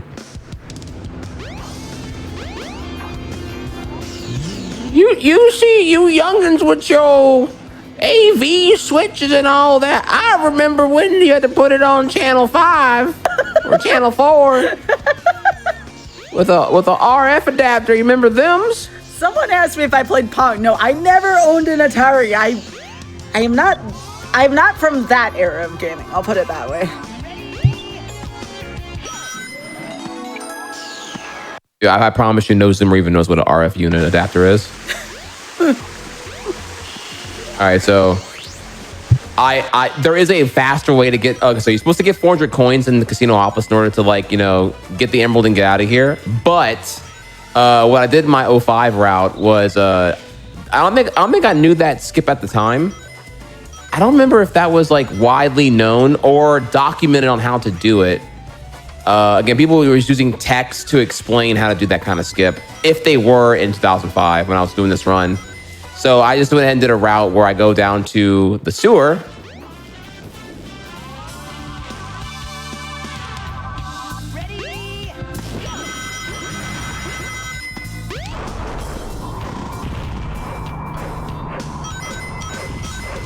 You know, I try folks can laugh now, but you know what? A lot of us still have our old CRTs, and that helps us with speedrunning. Not wrong.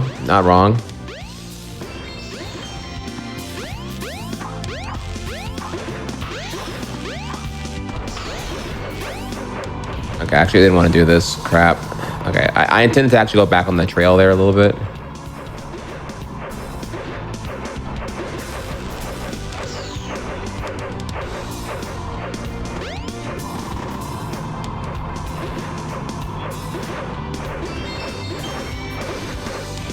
This camera is just like not helping me right now.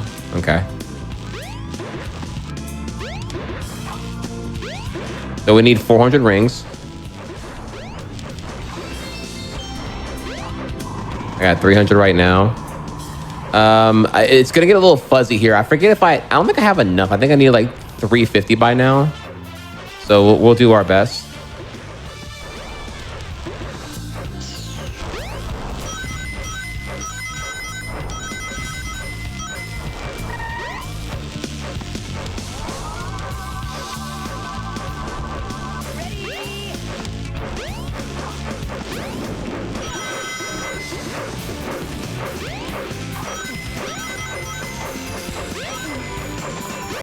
Okay, we're at 370. Okay. Can I I'm trying to think here, like I don't remember. Can I get like a quick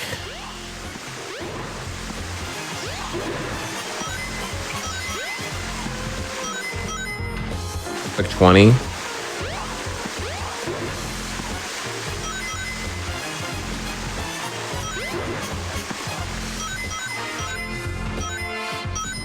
Yeah, so when I was in the sewer, I missed one area, and that's why.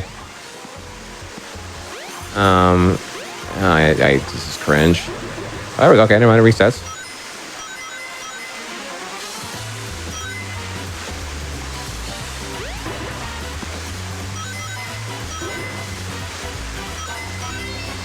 All right, tight.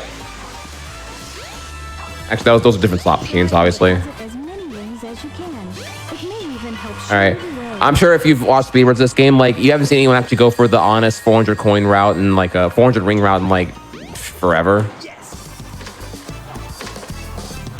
Yeah, not bad. But that is how we did it honestly back in 2005.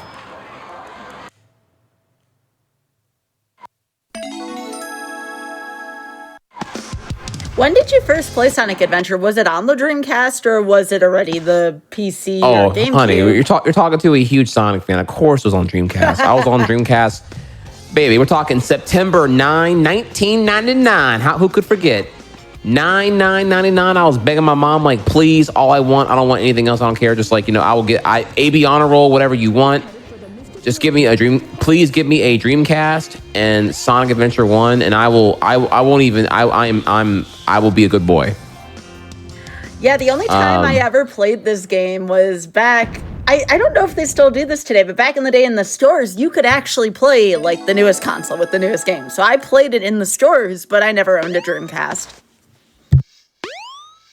Yeah, there was a lot of bangers. I mean, Ready to Rumble Boxing, Crazy Taxi, Sonic Adventure, Power Stone.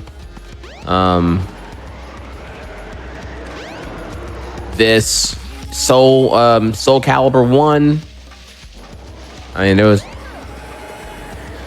Did I do it? Wait. Oh, wait. Did the stone disappear?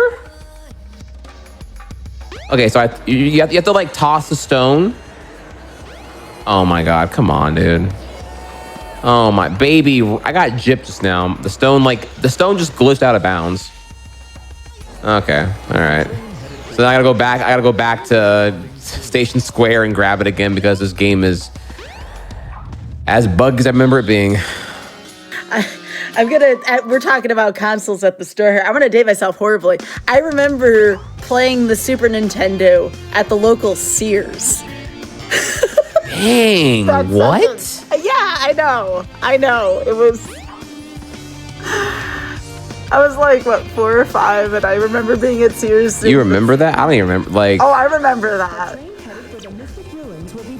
Well, for sharing stories about this, actually, in my small town where I grew up, the Kmart was open until like 2012, and it still had its abandoned GameCube kiosk the day it closed. Actually,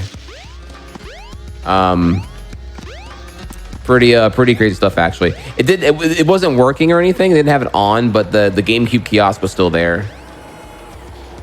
So, this is probably one that most folks have played. Did anybody ever take the pictures on the Pokemon Snap and then go to Blockbuster and print them out, and you just thought that was like the best thing ever?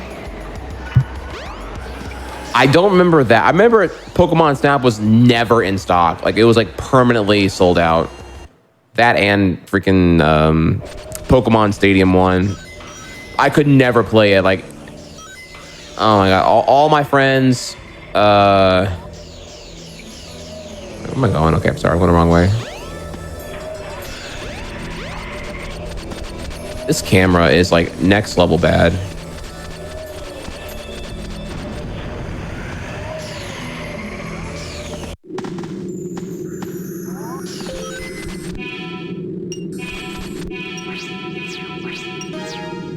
Well, yeah, that's why I never had a Dreamcast. I was playing the Pokemon TCG back then, so guess where all my allowance money was going to. Heard that. Did you keep your cards? I actually ended up selling those to up my Yu-Gi-Oh collection, which then I used to sell to up my Magic the Gathering collection. So I'm still working on the same money that I used to do that since like the 90s, yeah. Awesome.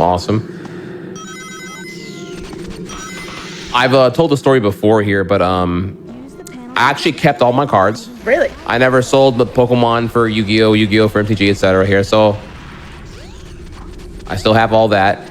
But the problem was when I moved out of my mom's house in 2011 to go to university, I gave her all my stuff. I gave her, here are my 20-something Dragon Ball Z VHS tapes. Here are my Pokemon cards. I put them in this box here, leave it in the garage. So when the pandemic happened in 2020, I was like, yo, I want to flex my collection. I don't even want to sell it. I want to flex my collection for my stream. Yeah. Can you grab my cards? And she's like, oh, they're not here. I'm like, well, what do you mean? And so, Sky, I'm so sad. I had all of base set except Charizard, right? Mint condition and everything, right? Yeah. All of Jungle, all of Fossil, most of Team Rocket, and over half of Gym Leader set. Please tell me the base Probably set. comfortably like $3,000 worth of cards, right? Oh my gosh. All of it missing. I'm like, where's all this at? Where are my Dragon Ball Z tapes? Where are my Pokemon cards at? I don't know. I'm like, what do you mean you don't know? It was in the garage. Now I'm giving her a hard time, right? But it was like, I'm like, I'm putting it on her to know where my stuff was from, like, 10 years ago. Please tell me that wasn't a Shadowless base set. What? It's called Shadowless. It was like a different forma base set, but it was still a base set. But the Shadowless cards are worth like way more. You can tell by looking at them if they were part of Shadowless. It's like the best way I could explain it. But those cards were very. I'm saying $3,000 because it was a lot. I had some Gen 2 promos, like what was it? All the Gen 2 starters have like a promo set from the TCG, and I had that too. I had a lot of drip, babe. I'm so sad. It's like my collection me at like 12 years old, I knew better, and I did not mess any of that stuff up, honestly. I kept it all pristine. I'm just so sad that I can't find it. It was a blue 3-ring binder with a glittery blue cover page, and I have no clue what happened to it. I think my mom gave it to my godchildren at some point around 2016. But she's like, no. I'm like, well, I mean, who else would have had it? Like, what else would it be? What do you mean? I am afraid to sell like any old stuff I had anymore, because when I converted my Yu-Gi-Oh stuff into the Magic stuff so I could start, I sold the Magician's 4-star Magician Girl Secret Rare, and I look at it today and I just feel so sick. I did not realize that card was going to be worth that much, and I was just like, oh my gosh, why? Yep. Well, I have more stories of great regret here, actually. Oh my god. Oh yeah. Oh, this fight sucks. Like, this is the worst fight in the game, easily. This fight is just like garbage. All right, so we have time to kill here. I had, all right, for this one. So my young dumb self, 14 years old, right? I wanted a PSP so bad, and I had no money, right? So the only real option was to either sell my Yu-Gi-Oh cards, not an option, or take my GameCube and sell everything and possibly come out ahead for a PSP. I had a GameCube, Mario Sunshine, Sonic Adventure 1 and 2, Mario Kart Double Dash, 4 controllers, Mario Party 4. What else here? I don't know, like pretty much a GameCube and like legit, like probably like 15 of the top 20 games on the console. And I traded all that into GameStop to give me almost enough for a PSP with no games.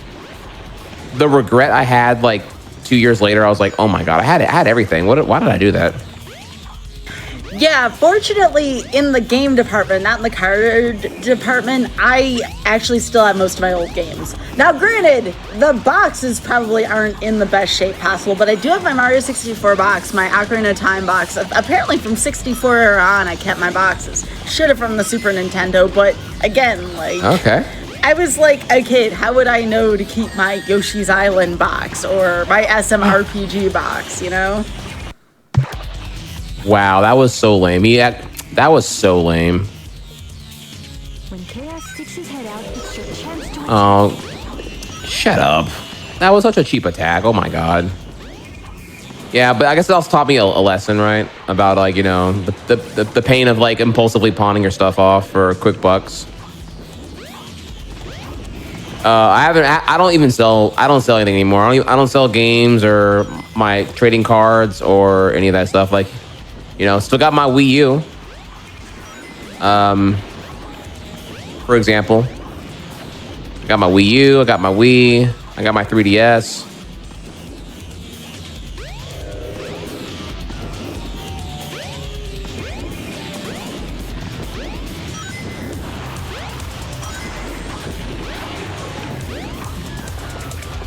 So a bit more lore about the speedrunning. So back in 2005, Speedrunner's Archive had this rule where if you were doing the first run, the first ever run for a particular game, they did not allow any major skips to be done on the speedrun itself. They wanted a quote-unquote vanilla speedrun to be showcased for the game in question before you did any like big glitch stuff. So there actually was a skip. I knew how to do the final egg skip, but I opted to not do it because it wouldn't have been allowed on the SDA from the time here. There was some quite some divisive rules over like what were considered major skips being allowed and whatnot, which is kind of silly to think about now here, but.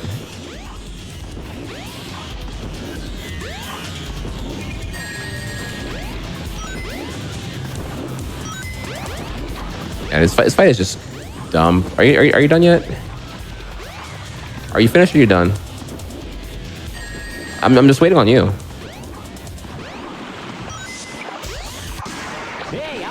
That fight is actually terrible. Behold my floating Masterpiece, the egg carrier.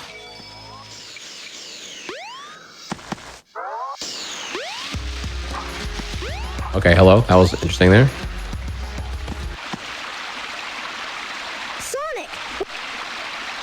All right, so now we have another auto scroller. So, all right, ask me questions, Sky. I can answer questions now. We have literally time to kill. Okay. Well, we were talking about TCGs, and you know I love that. So, some folks had mentioned playing in the Pokemon League earlier. They used to run Pokemon Leagues out of Toys R Us's and stuff. Did you ever get involved with playing any kind of TCG? If not, maybe Yu-Gi-Oh?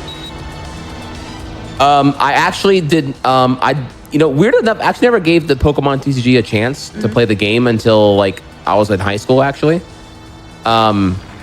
Which is kind of funny. Like as a kid, I love flipping the cards, looking at them, but I never actually tried playing the game. No, Yu-Gi-Oh was my foray into the world of competitive and TCGs. It's actually a great story about how I got into speedrunning, honestly. Okay. I was super deep into Yu-Gi-Oh, though again I lived in a small town in Louisiana, so my scene was kind of non-existent and the boundaries were really big. We didn't really have like a comic book shop or any kind of like aggregator of the local scene. So all I had was the friends to play with at school, and that was really about it. So I got super hardcore into Yu-Gi-Oh. I was playing against my friends in the local meta. You know, it was all the pre-ban deck.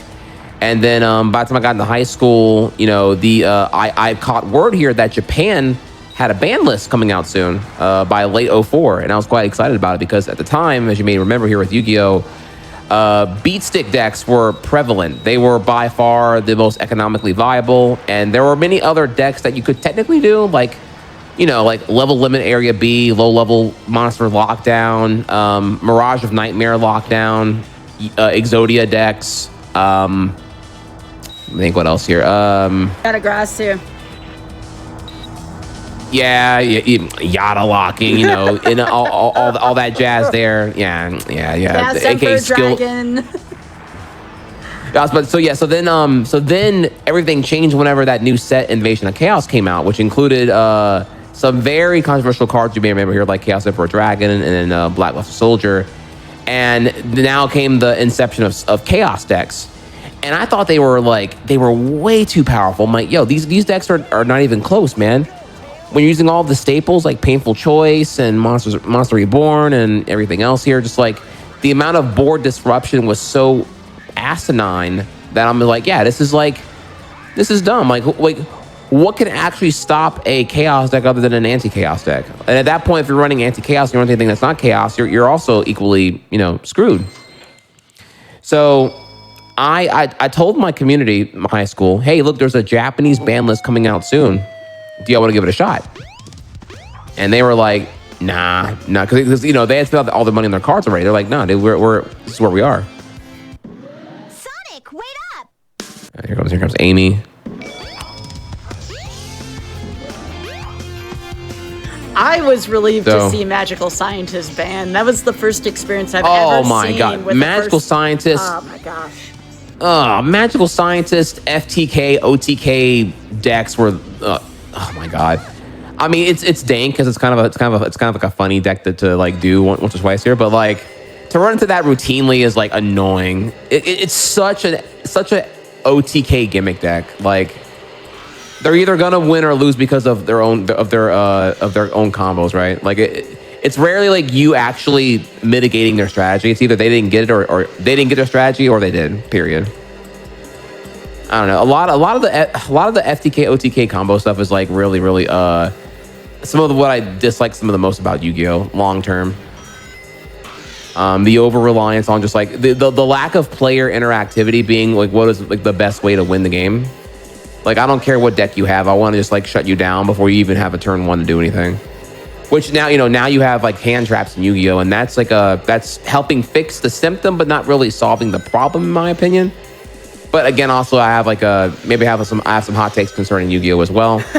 Regardless, though, I did not actually. So my high school did not want to adopt the ban list in any capacity. They all wanted to use their broken chaos decks and do the same 5-card combos day in and day out. I personally got bored of it, and I was like, okay, well, you know what? If this is what's going to be, I kind of got less enthused to remain in Yu-Gi-Oh, and that's whenever I heard about speedrunning, and I was like, okay, you know what? Let me give speedrunning a shot here. I did this shortcut bad here, actually.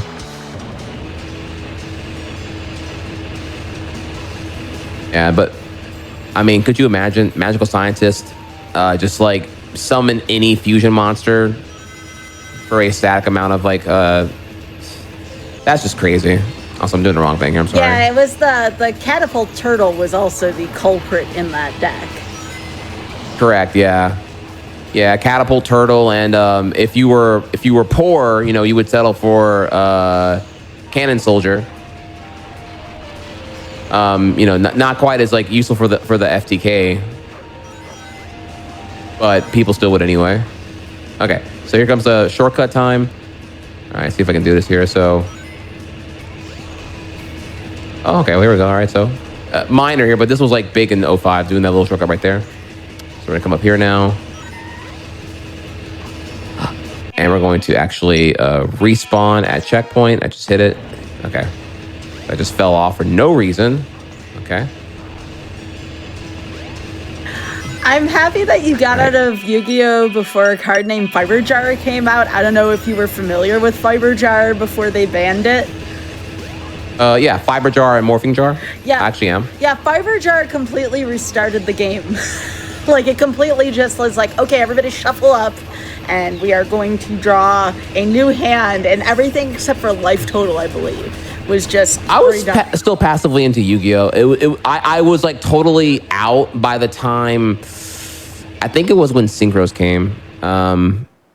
Because I saw that, what was happening then was the what's now de facto, field swarming. It was like, yeah, if you don't stop me, I'm gonna swarm the field with like 5 monsters like right away, and you're gonna have to deal with all that. Like, dropping a monster on the field was like a big deal once upon a time. How to grab? There you go. Yeah, Fiber Jar was a. Yeah, that was all at the time of the. I remember Fiber Jar, Cyber Jar. Morphing Jar, those are all the you had to get from the tournament packs. Morphing Jar was actually a pretty expensive card back then. I mean, Yu-Gi-Oh! Was an expensive game. That didn't even surprise me, really. That was when, and I'm sure Trihex remembers this too. A Mechanical Chaser, 1850. 1850, baby. This was before Gemini Elf and Labyrinth of Nightmare, but yeah, you needed this 1850 monster 4-star to get over everything, and it was such an expensive card because I think it came out of Tournament Pack 1, which you could only get through winning tournaments. No, try. So close. Can I recover this?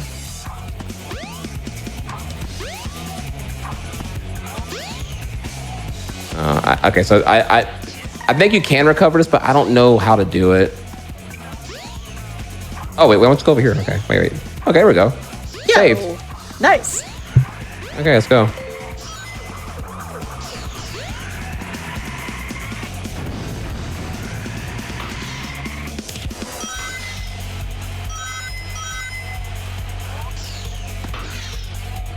This camera is not getting along with me today. Okay, I mean... Can I wait, what? Where am I? I don't know where I am right now. Okay, we're good. I actually didn't know where I was for a second. I'm not gonna lie. This camera is my biggest opponent currently. Not even gonna.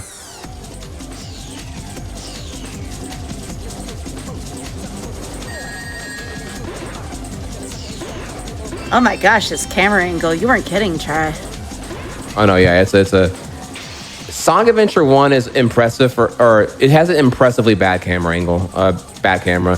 When people ever say that like Mario 64 has a bad camera, I'm like, no, remember that Adventure 1 came out 3 years after and has an infinitely less functional camera.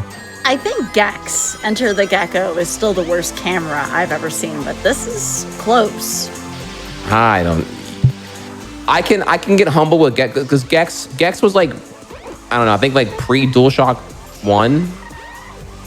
Not to say it's not a good camera, but I mean I don't think they had the tools to make a good camera at the time.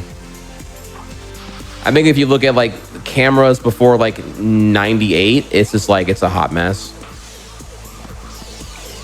I cannot get this. Oh my god.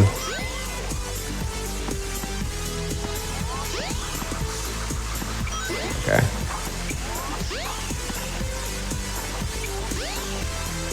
All right, a little shortcut here. What is this camera doing? Oh my lord.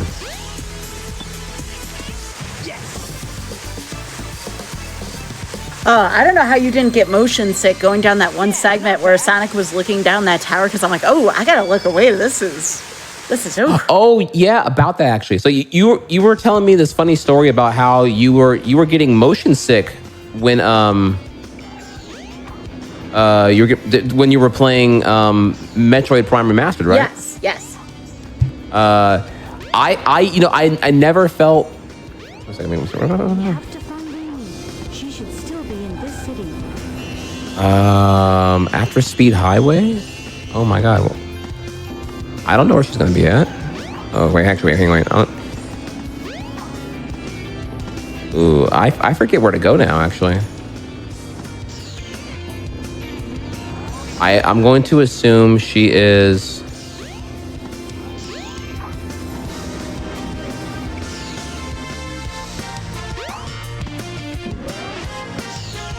Amy? Oh, there we go. Okay. Oh, man, where can she be? Where can she be? Okay. Yeah, so you were having motion sickness when playing Metroid Prime Remastered, and I never had motion sickness before until I played this indie 3D platformer, Frog Gun, that came out last year. And yeah, it was crazy. It was crazy. It was a 3D game, right? Indie game, and it didn't have some of these like very basic camera functions that we take for granted now. Like there's a function called like camera dampening, which is like how much the camera moves whenever your character performs a jump. And it was giving me like chronic motion sickness, and I couldn't figure out why. And then whenever someone else in my chat told the developer, oh, it's because you don't have a camera dampening function enabled at all here. I'm like, well, what is that? And then I'm like, oh, a thing I never even knew most 3D platformers actually did. He had his camera dampening like set to like max, so the camera would always bounce and move 1-1 with the character, and it made me like want to throw up, honestly. And so when I booted up Mario Odyssey to see what this looked like, honestly, and I'm like, oh, okay. It's a weird thing here, but like I never was aware of how sensitive I was to like motion sickness until I played a game that didn't have the functionality built into it. Speaking of stuff you've been working on, Try, so I want to hear about your current projects on stream. Feel free to let us know what you've been working on, what you're planning on doing soon. Like, let us know. And please feel free to follow Trihex at twitch.tv/Trihex. Well, thanks for asking. I don't have anything. So I most recently did Frog Gun Speedrun. So it's a great game, by the way. You should Frog Gun. I don't know, speedrun.com/froggun. It's literally you play as a cute little girl with a frog. That's also a gun. And kind of like Yoshi Island in 3D, you shoot your tongue at targets to be able to zoom and jet towards them. That's what I have most recently played for speedrunning. I did recently get back into Yoshi's Island in a smaller scale for speedrunning. The Kaizo ROM hack Boonies Island. I did that recently. It was pretty fun, actually. It was kind of a sub goal though. And then, sorry, just a second. Let me just go over here real quick. Am I doing the right thing here? I'm doing like the boomer strategy right now. Holy moly. There's a faster strat here, but I can't do it while talking, honestly. I'm sorry. I have to like get focused and really sweaty here. Okay, wait. All right. It's actually a really sick shortcut here if I can get it. All right, so we're gonna go right here first. Not get hit if I could.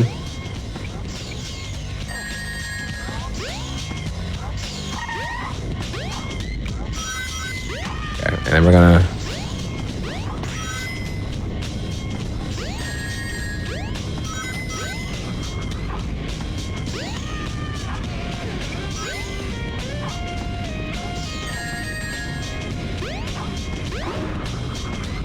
Okay, let's is this camera in the wrong setting? Oh, it is actually. Okay, all right. Yeah, I could not see. Oh my god. Okay, I come right here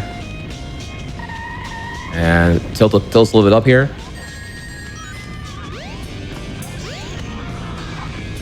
Still didn't get it. There we go. Okay.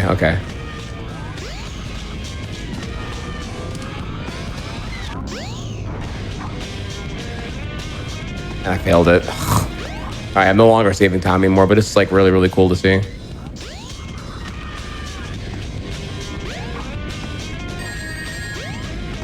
However, I might die trying to go. This camera, okay, I have to admit here, Adventure 1, this camera is just like some of the most uncooperative. Like, you're not even letting me try to see what I want to do.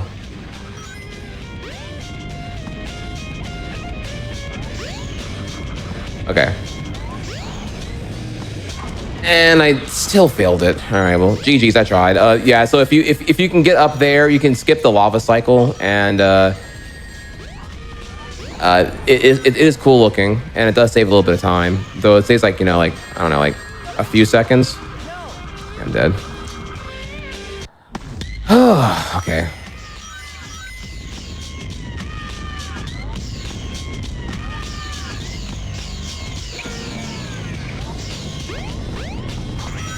All right, let's try again.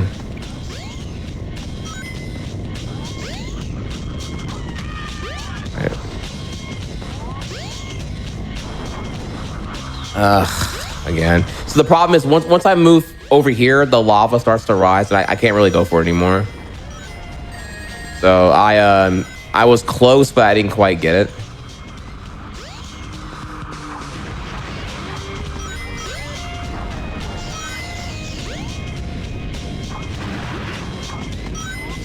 Now we're just doing the very basic way.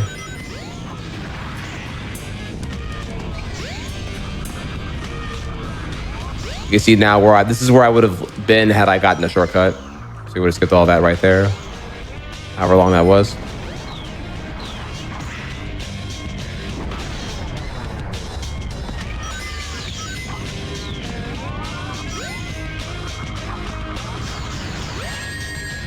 In this case here, that one's faster to tank the hit from, and off we go. Yeah, that was rough. Again, that was me trying to do a skip in the cave that I haven't done in like 20 years. So pardon me on that one. Hey, I respect the attempts. I mean, again, I don't know a lot of people that can do stuff or remember stuff they know how to do 20 years ago, and it seemed like you had the right idea. It was just the camera was not working with you. Dude, the camera. Oh, you weren't. Oh man, I don't have to give excuses the whole time, dude. But that camera is. Anyone here who's a Sonic fan, I want you to know here that the camera in Adventure 1 is so much worse than you remember.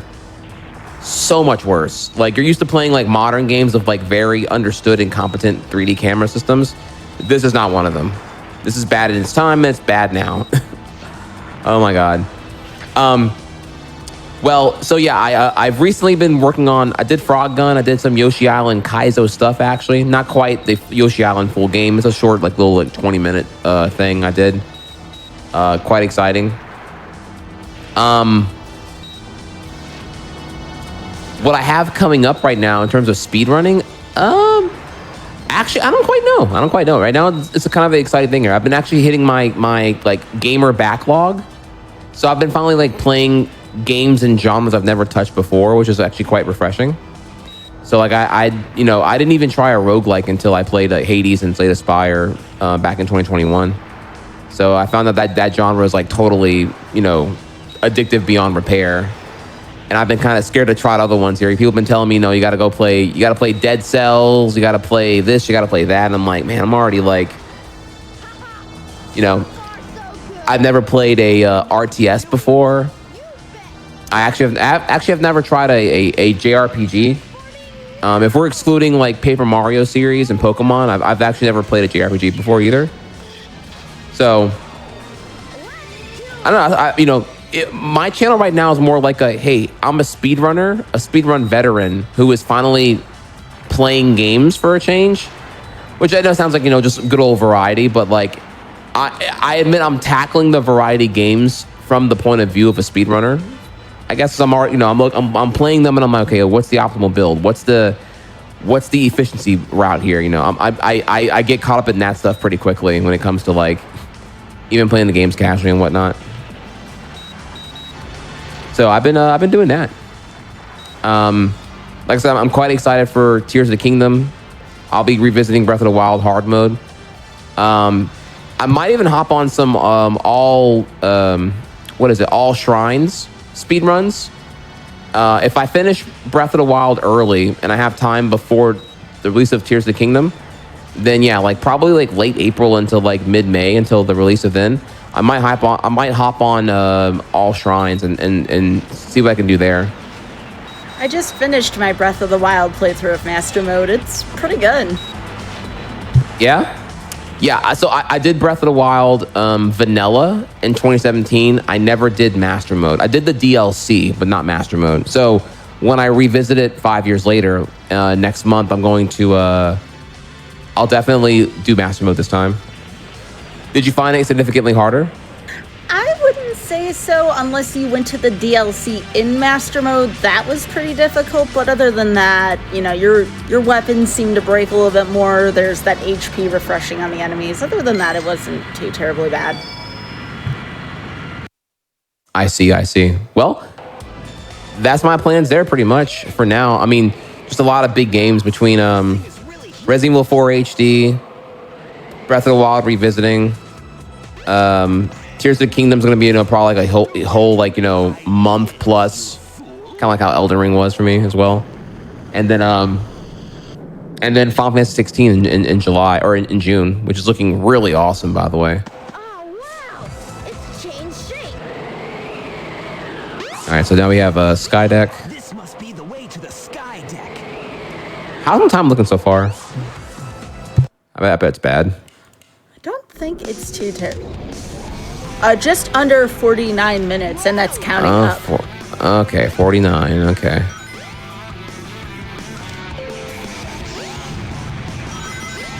Okay.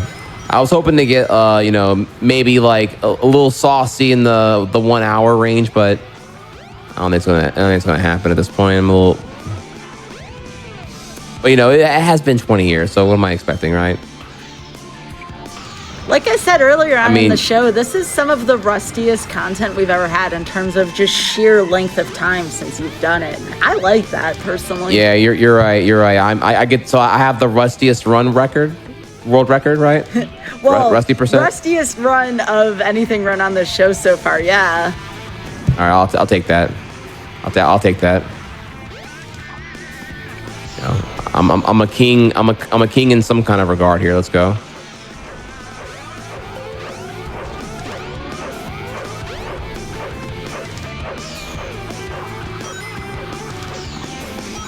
Camera, hello. Oh my God.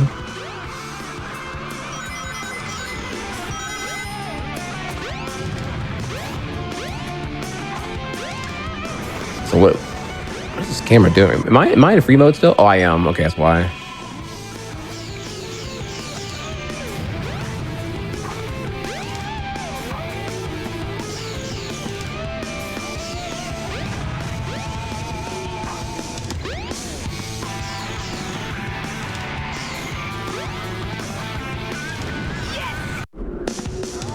Okay, all right.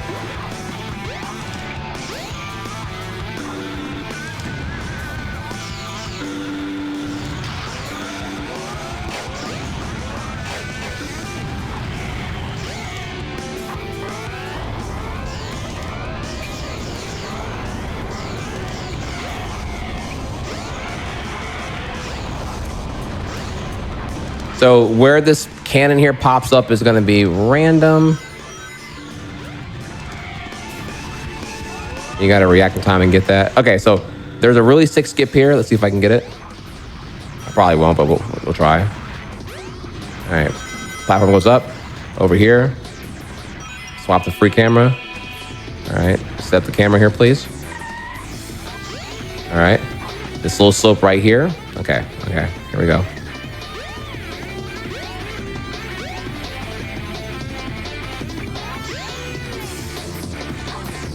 Oh my God. Okay. If you can land directly on the capsule, and that's like the, you know, God mode, but of course the backup here is just to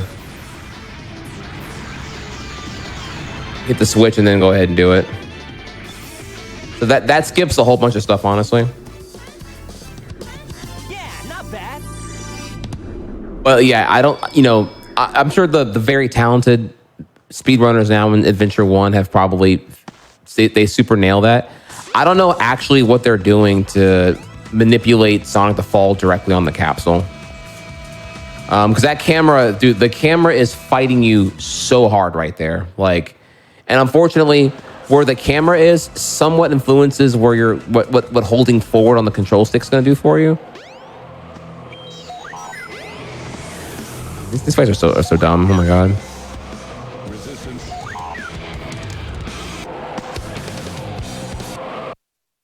Okay. So now we gotta go face Chaos now. Where am I going?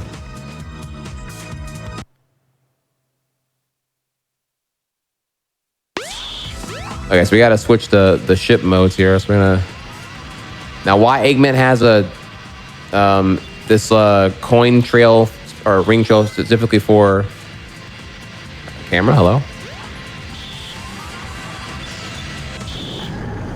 There we go. So changing the ship's mode now puts the sky deck or puts like the A carrier's bridge. Resuming monorail operation.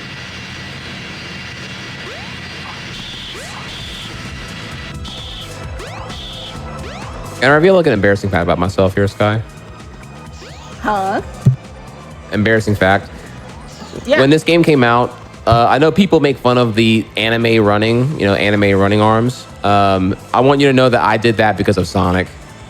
I runs like this here. Like I just want you to know that I did that when I was like 12 years old, thinking I can run fast like Sonic. People will call Naruto fans cringe for doing this now, but I want you to know that I was cringe before it was cool to be cringe. I was doing that long before anime was mainstream. Where is that? See, I was hoping that chat was gonna like say like me too, but no one's admitting they did this either. So I realized I'm actually cringe. So GG's. I can't believe this.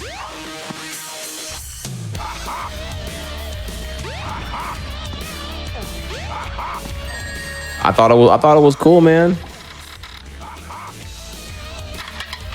No way. I can't believe this.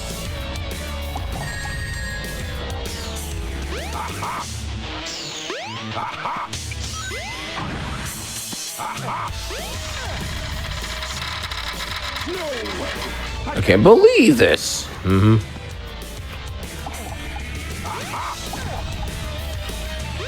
No way. I can't believe this. Hey, I'll play with you some other time. We all did it, Lamau. Okay. If we're doing dirty confessions here, not only did I do that, man, listen, I thought Dragon Ball Z was a documentary. Your boy thought that,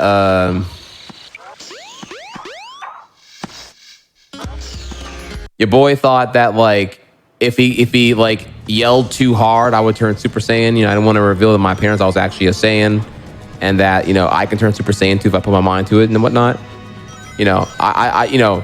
I really thought I was like Gohan. Just like I had great power sleeping within me, and all I needed was like a guardian or some kind of like parental figure to awaken my true potential. When we had a trampoline, right, and like I would me and my cousin would like, pretend wrestle on the trampoline outside, and I was like, bro, maybe go Super Saiyan. You don't want to find out what that's like. Thinking I'm like Hulk Jr. or something like that. All right, so what we're gonna do here. So we're gonna.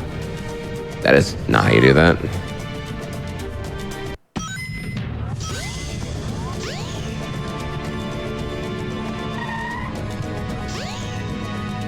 I don't remember how. Okay, so this part here. I did this wrong, but I don't remember how to do this correctly, unfortunately. There's a way to do this where you skip. You have to like, oh God, this camera is so annoying. The camera is so annoying. I'm trying to jump. Okay, yeah, we got to do this. Oh, never mind. Okay, you're already gone.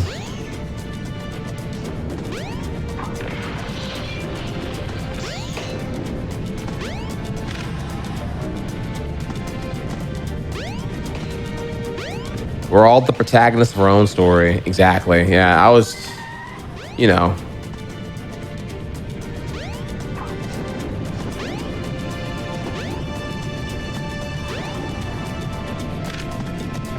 Two.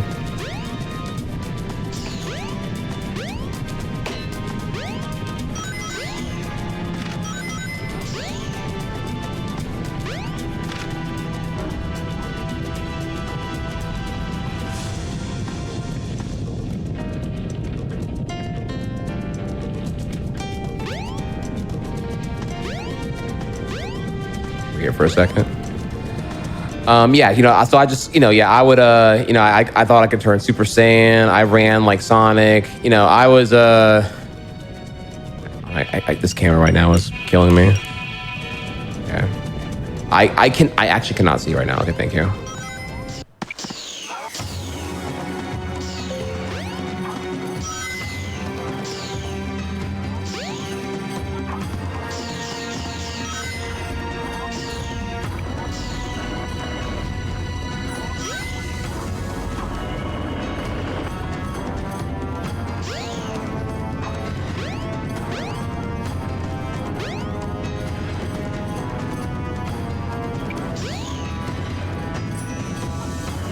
These mirrors aren't essential, but the mirrors do make the camera cooperate, which is why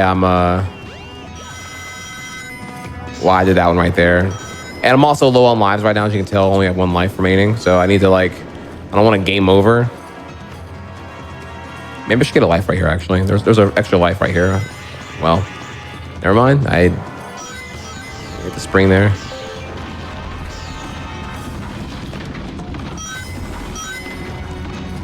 Wait, what? What? I don't know what just happened there, honestly. I'm gonna be running here to make sure that doesn't happen again. All right, now we're good. Okay, I don't know. I don't even know why I just died right there.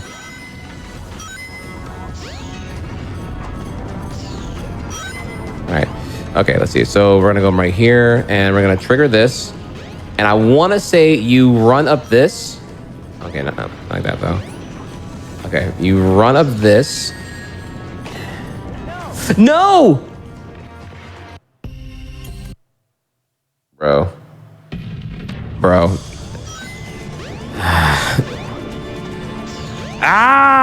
Okay, that was so annoying. Why am I so bad? Okay, so in my 05 run, by the way, my worst stage by far was definitely Lost World. No, actually, I was Skydeck. I died like a crap ton in Skydeck, actually. Yeah, I don't even know. Like, I tried to. And this section is so slow too. Okay. Can't see. I can't see. I can't see. I can't see. I can't see. I can't see. I can't see. Oh my God. Of course.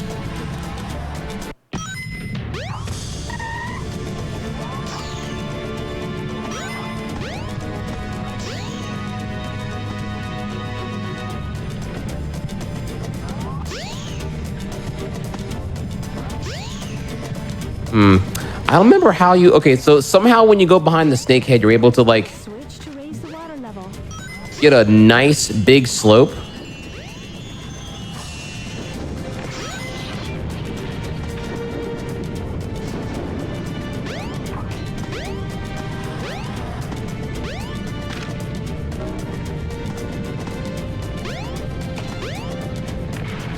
Oh, man.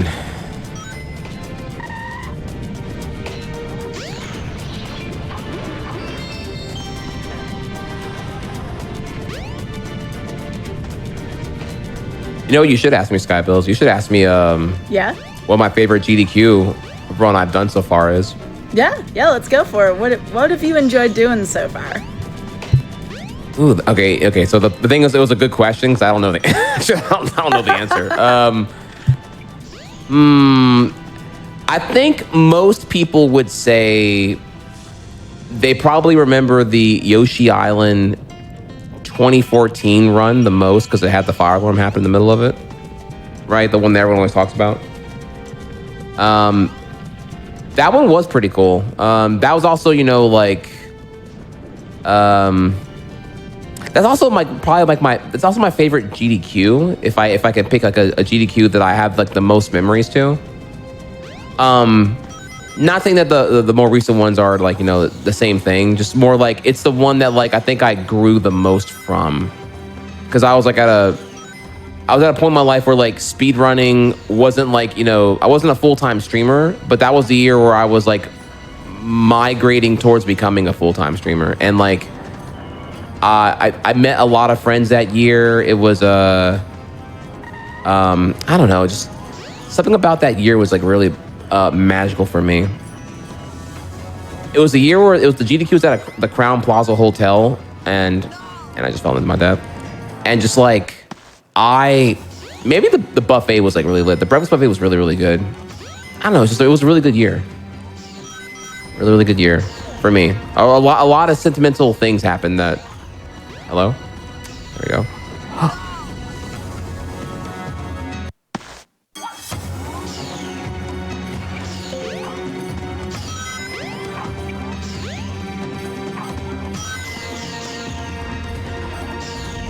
Let's try this again now. I believe I hosted several of your runs, and/or I was on the couch with you for some of your runs as well. This is true. It's tough, right? Because it's like I'm trying to remember, and the thing is, like, me and you've been to so many GDQs. It's tough to distinguish them from one another. Of course, I can't remember what happened like that. All right, I gotta focus now.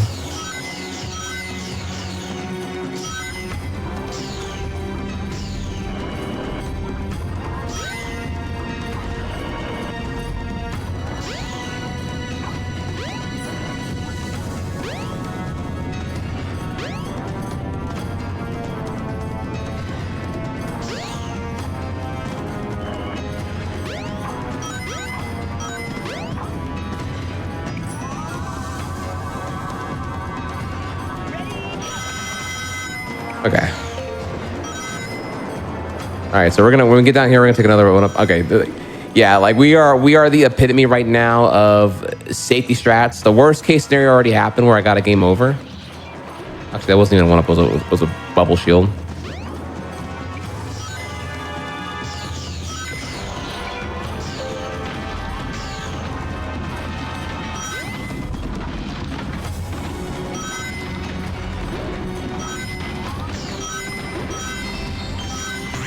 Okay, let's try again.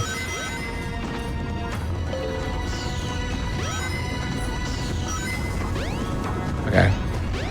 All right, so there's a cool shortcut. I'm gonna go for it here. To light up the wall panels. You can walk on those panels when lit. Okay. And then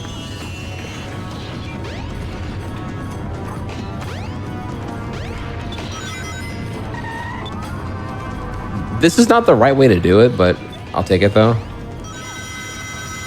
Okay, I did skip a lot just now, but that's like the boomer way to do that though. There's a way to do that, skipping the ring trail as well. You just like jump up and you go right into that hole that I crossed the ring trail with. Yeah, But GG's. Okay, all right, only one level left, and then a boss fight, and then we're done. How am I looking right now on time? That was really ugly, honestly. Just over 9 minutes left. Oh my god. Okay. So, all right, Chad, we got about 9 minutes to go. I might get I'm like get double mercy killed, which is fine, of course. It's just like I don't know. I knew this was gonna be this one was gonna be rough, but man, oh my god, how do I do this puzzle? I forgot how to do this. Okay, hang on, wait. Oh my god, I didn't even think about this actually. It might be here for a second. How does this work again? Wait, I had it.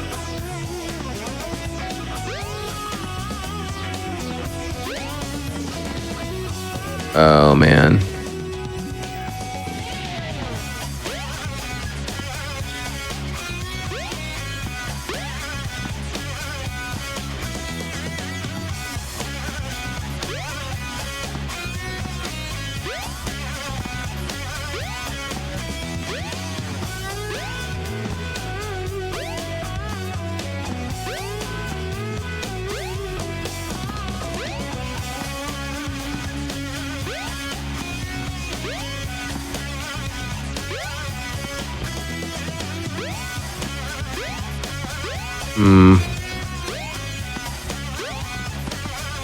I used to, okay, I had it like memorized on where to go, but I don't know how to, I forget how the actual logic of this puzzle works.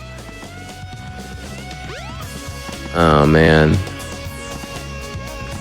Okay, I think they had it. All right, half done.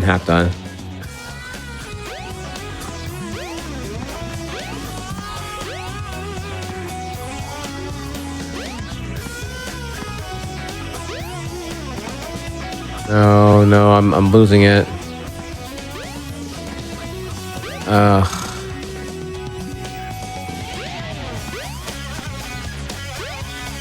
Wow, when you like, this is one of those things where I'm like, wow, I forgot that I was gonna have to deal with this actually.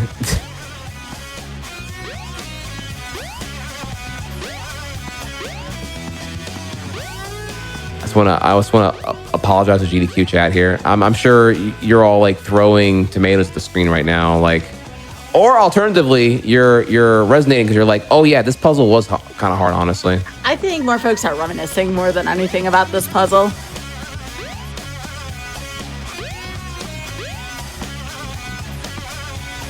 As a kid, I think I just guessed on this until I. I was going to give you the solution from chat if you wanted it, but you got it. I did it.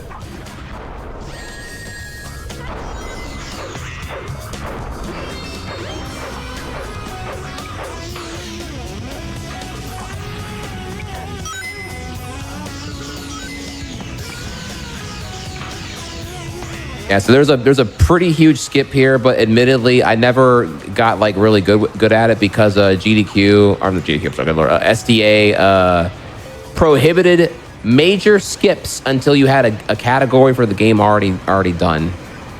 So my ambition was to just do this category, and then apply more effort, way more to at a later time. But then, like, again, like, I was popping off with Yoshi's Island. Wait. Did the wrong thing. All right, so right here, free camera, and go up, backwards, that is, and fall out of bounds, back into bounds, and then, bam! Okay, let's go. Easy clap.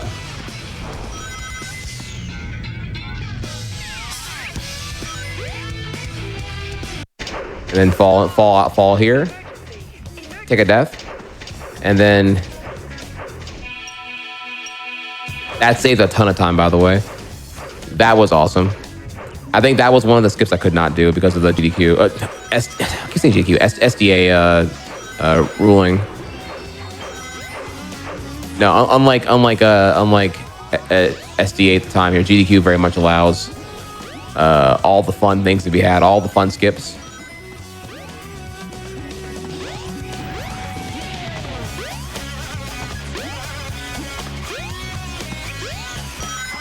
I'm gonna get this checkpoint right here. All right, these fans are like very like finicky. I'm gonna take this one a little bit slow because I think the only way you can make that really work well is if you spin dash over them.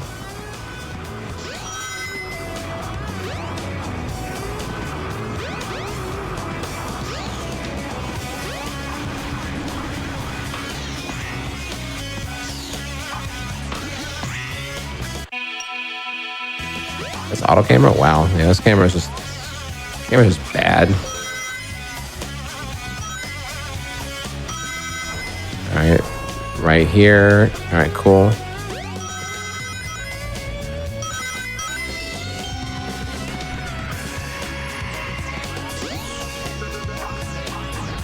Camera just absolutely on a warp path with me right now. All right, we're gonna come right here, back to free camera, and we're gonna come right here.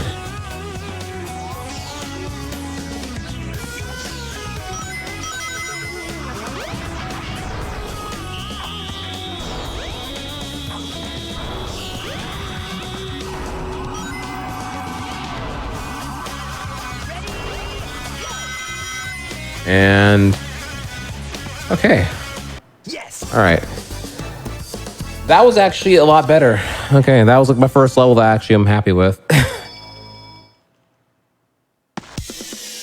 All right, and now comes the final boss.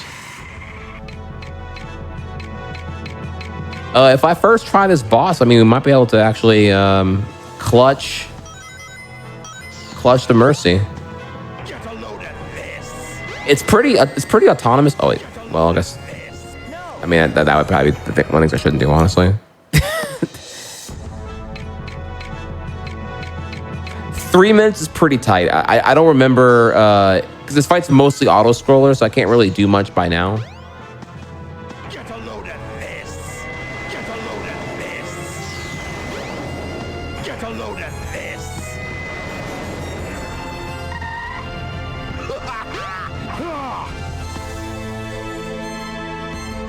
Get a load of this. Get a load of this. Of course, the voice acting here is legendary, and all the lines are iconic. Like every single line.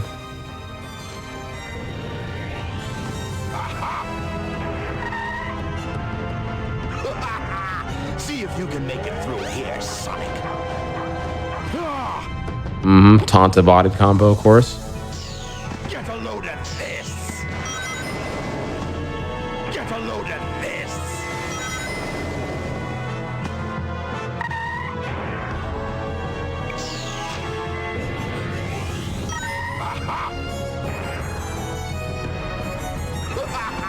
See if you can make it through here, Sonic.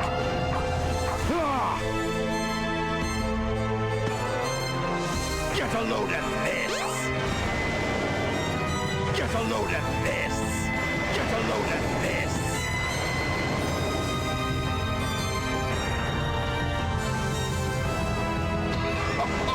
It's no use. Give up. All right. See if you can make it through here, Sonic.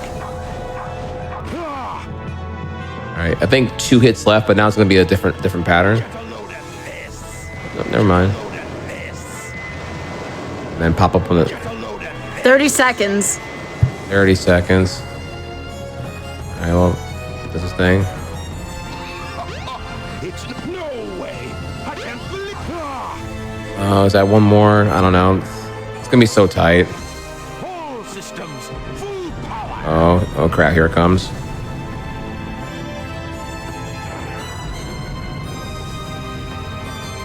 Five, four, three, Oh. 2, 1. Oh my I- gosh! How close was that? I don't know. I freaked out there because of the countdown. I don't know. Like let's see here. How close was it gonna be? It's no use. Give Yeah, I'm curious here. Is there one more hit?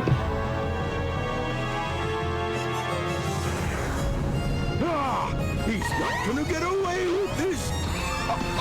It's no use. Give up. Yeah, GG's. No.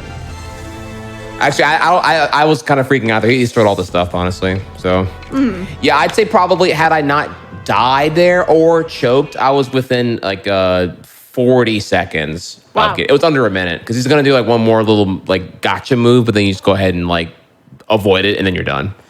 But GG's. GG's. I'm really proud of you. So I want to know what you thought about the experience. Like, would you run either of these games again? Would you come back next year and try this again? Like, I want to hear your thoughts about this. Okay, so the speedrunner brain in me just like dreads this because it's like I just so badly want to cram. I wanted to practice. I clearly I now see how to do mercy kill and make it fun. Is like not that this wasn't fun. It's more like it was like just so much conscious incompetence on my end. Notes. Having notes on standby for what the route is and what my strats are and what I'm looking to do on, certain things would have been, I had no notes here. This was like all in my brain, more like an overflowing toilet bowl. You know what I mean? Just like, there's all these things going on. And I'm like, okay, no, what's the important one? What's the important one here? And so like, again, I would just remember what to do and what to not do after I already did something. Probably the wrong call there. So, yeah, would I do either of these games again? The thing is about both of these are honestly that, like, Sonic 1, again, okay, I didn't even tell you this, by the way. The run I did in 2005, my final time was a 59 minutes or some change. Yeah. The world record now, I think, is like, under 30 minutes, I want to say. I forget. The game is mad broken now. Like every level has an absolutely huge game-changing major out-of-bounds skip now. Like you're barely in bounds in Sonic 3D at this point. It's kind of crazy. And then for Jet Set Radio, same thing. My time was a 55 minute in 2012, and I was like top 20 on the leaderboard. And the world record now is, I think, either 30 minutes or 25 minutes now. It's really, I don't even know how it's that low. I haven't even watched it. I haven't watched it to even know. But yeah, both games are very different now than they were 10 or 20 years ago. So it'd be a lot to get good. Sonic, I'm not sure because like, I don't know how popular Glitchless would be. I imagine probably not very. But like Glitch Full is like, you got to learn a lot of stuff. And this camera is way worse than I remember. I don't know if I want to do this camera again, honestly. This camera reeks of like early 3D games in the worst way possible. I'd rather hop on Sonic Frontiers personally than Sonic Adventure 1 for speedrunning. Or even, actually, no, better yet, more than both those, I'd want to hop on Sonic Heroes. Oh. That's a game actually I've been wanting to like get into for speedrunning for like a decade plus now. The community is great. I've been itching to actually revisit Heroes because I'm like, this game was so fun. There's no way it's not lit. And yeah, so that's I probably would say that my action would be I'd want to hop on Heroes and give that a shot. Jet Set Radio. I'd have to look at the speedrun again. I'd have to look at the world record now and see what's good. I mean, that one I feel more confident in. Though I don't know what the world record strats call for now. It would be fun though. I think I can have potential there actually. Sure. So my last question for you, Chai, is would you recommend the Mercy Kill experience for speedrunners? Yeah, honestly, yes. I think the only reason I'm like a little bit like whatever right now is because I don't get to try again. Or like on these examples here, like today was rough. Yeah. But tomorrow would be like, the fattest PBs I ever would have. Like if these, so right, it's like my Sonic Adventure 1 run here was going to be like what, like probably like an hour, 16 hour, 17. Yeah. The next run would have been 20 to 25 minutes faster, easily, for sure. Just the radio, same thing, would have been way faster. So it's like, it's very, very humbling if you just look past any entitlement to have a great time on your first attempt. Be patient with yourself. And don't feel entitled to performing well when you're just starting out, So, yeah, Mercy Kill reminds me kind of like the 12-hour speedrun challenge. It's all there, Learn, lab, love, and have fun, which is what it is here. I think it's only here because it's like I'm in front of a GDQ audience, and I want to give y'all a good show, and people know me for my Yoshi Island and my swag and all that. But you see me here, and this is like just know here again, this is like, 10 years minimum of rust. Mm-hmm. This is, some people will call, ooh, I haven't played my game in 1 year. Ooh, I'm rust. No, this is like, this is like dementia times 10. Like, I'm like, I forgot how bad the camera was in Adventure 1, and I forgot everything about the route in Jet Set Radio. And the route is kind of everything in Jet Set Radio. So, yeah, this has been absolutely gnarly. gnarly. You've awakened my eyes, and I do want to do more of the 12-hour, speedrun challenges where you pick up a game and you try to do at least one run within 12 hours of like picking it up. Sure. Well, TriHacks, I want to thank you for being on. This has been a fun trip down memory lane of all kinds, gaming, TCGs, etc. It was great talking with you. Absolutely. Yes. Sorry again, I wasn't talking more. I probably had more lore to dump, but I just was not able to get to a competent point in the speed run to finally start talking more and just play on autopilot. Well, thank you again for being on. And real quick, our GDQ programming is not done for this evening. Please remember that your subs, Prime Gaming subs, gift subs, and bits shared on the GDQ Twitch channel help support Games Done Quick hotfix. Please consider subscribing if you enjoy the daily speedrunning content. And stay tuned for Passion Project coming up after the break. Take it away, Amber.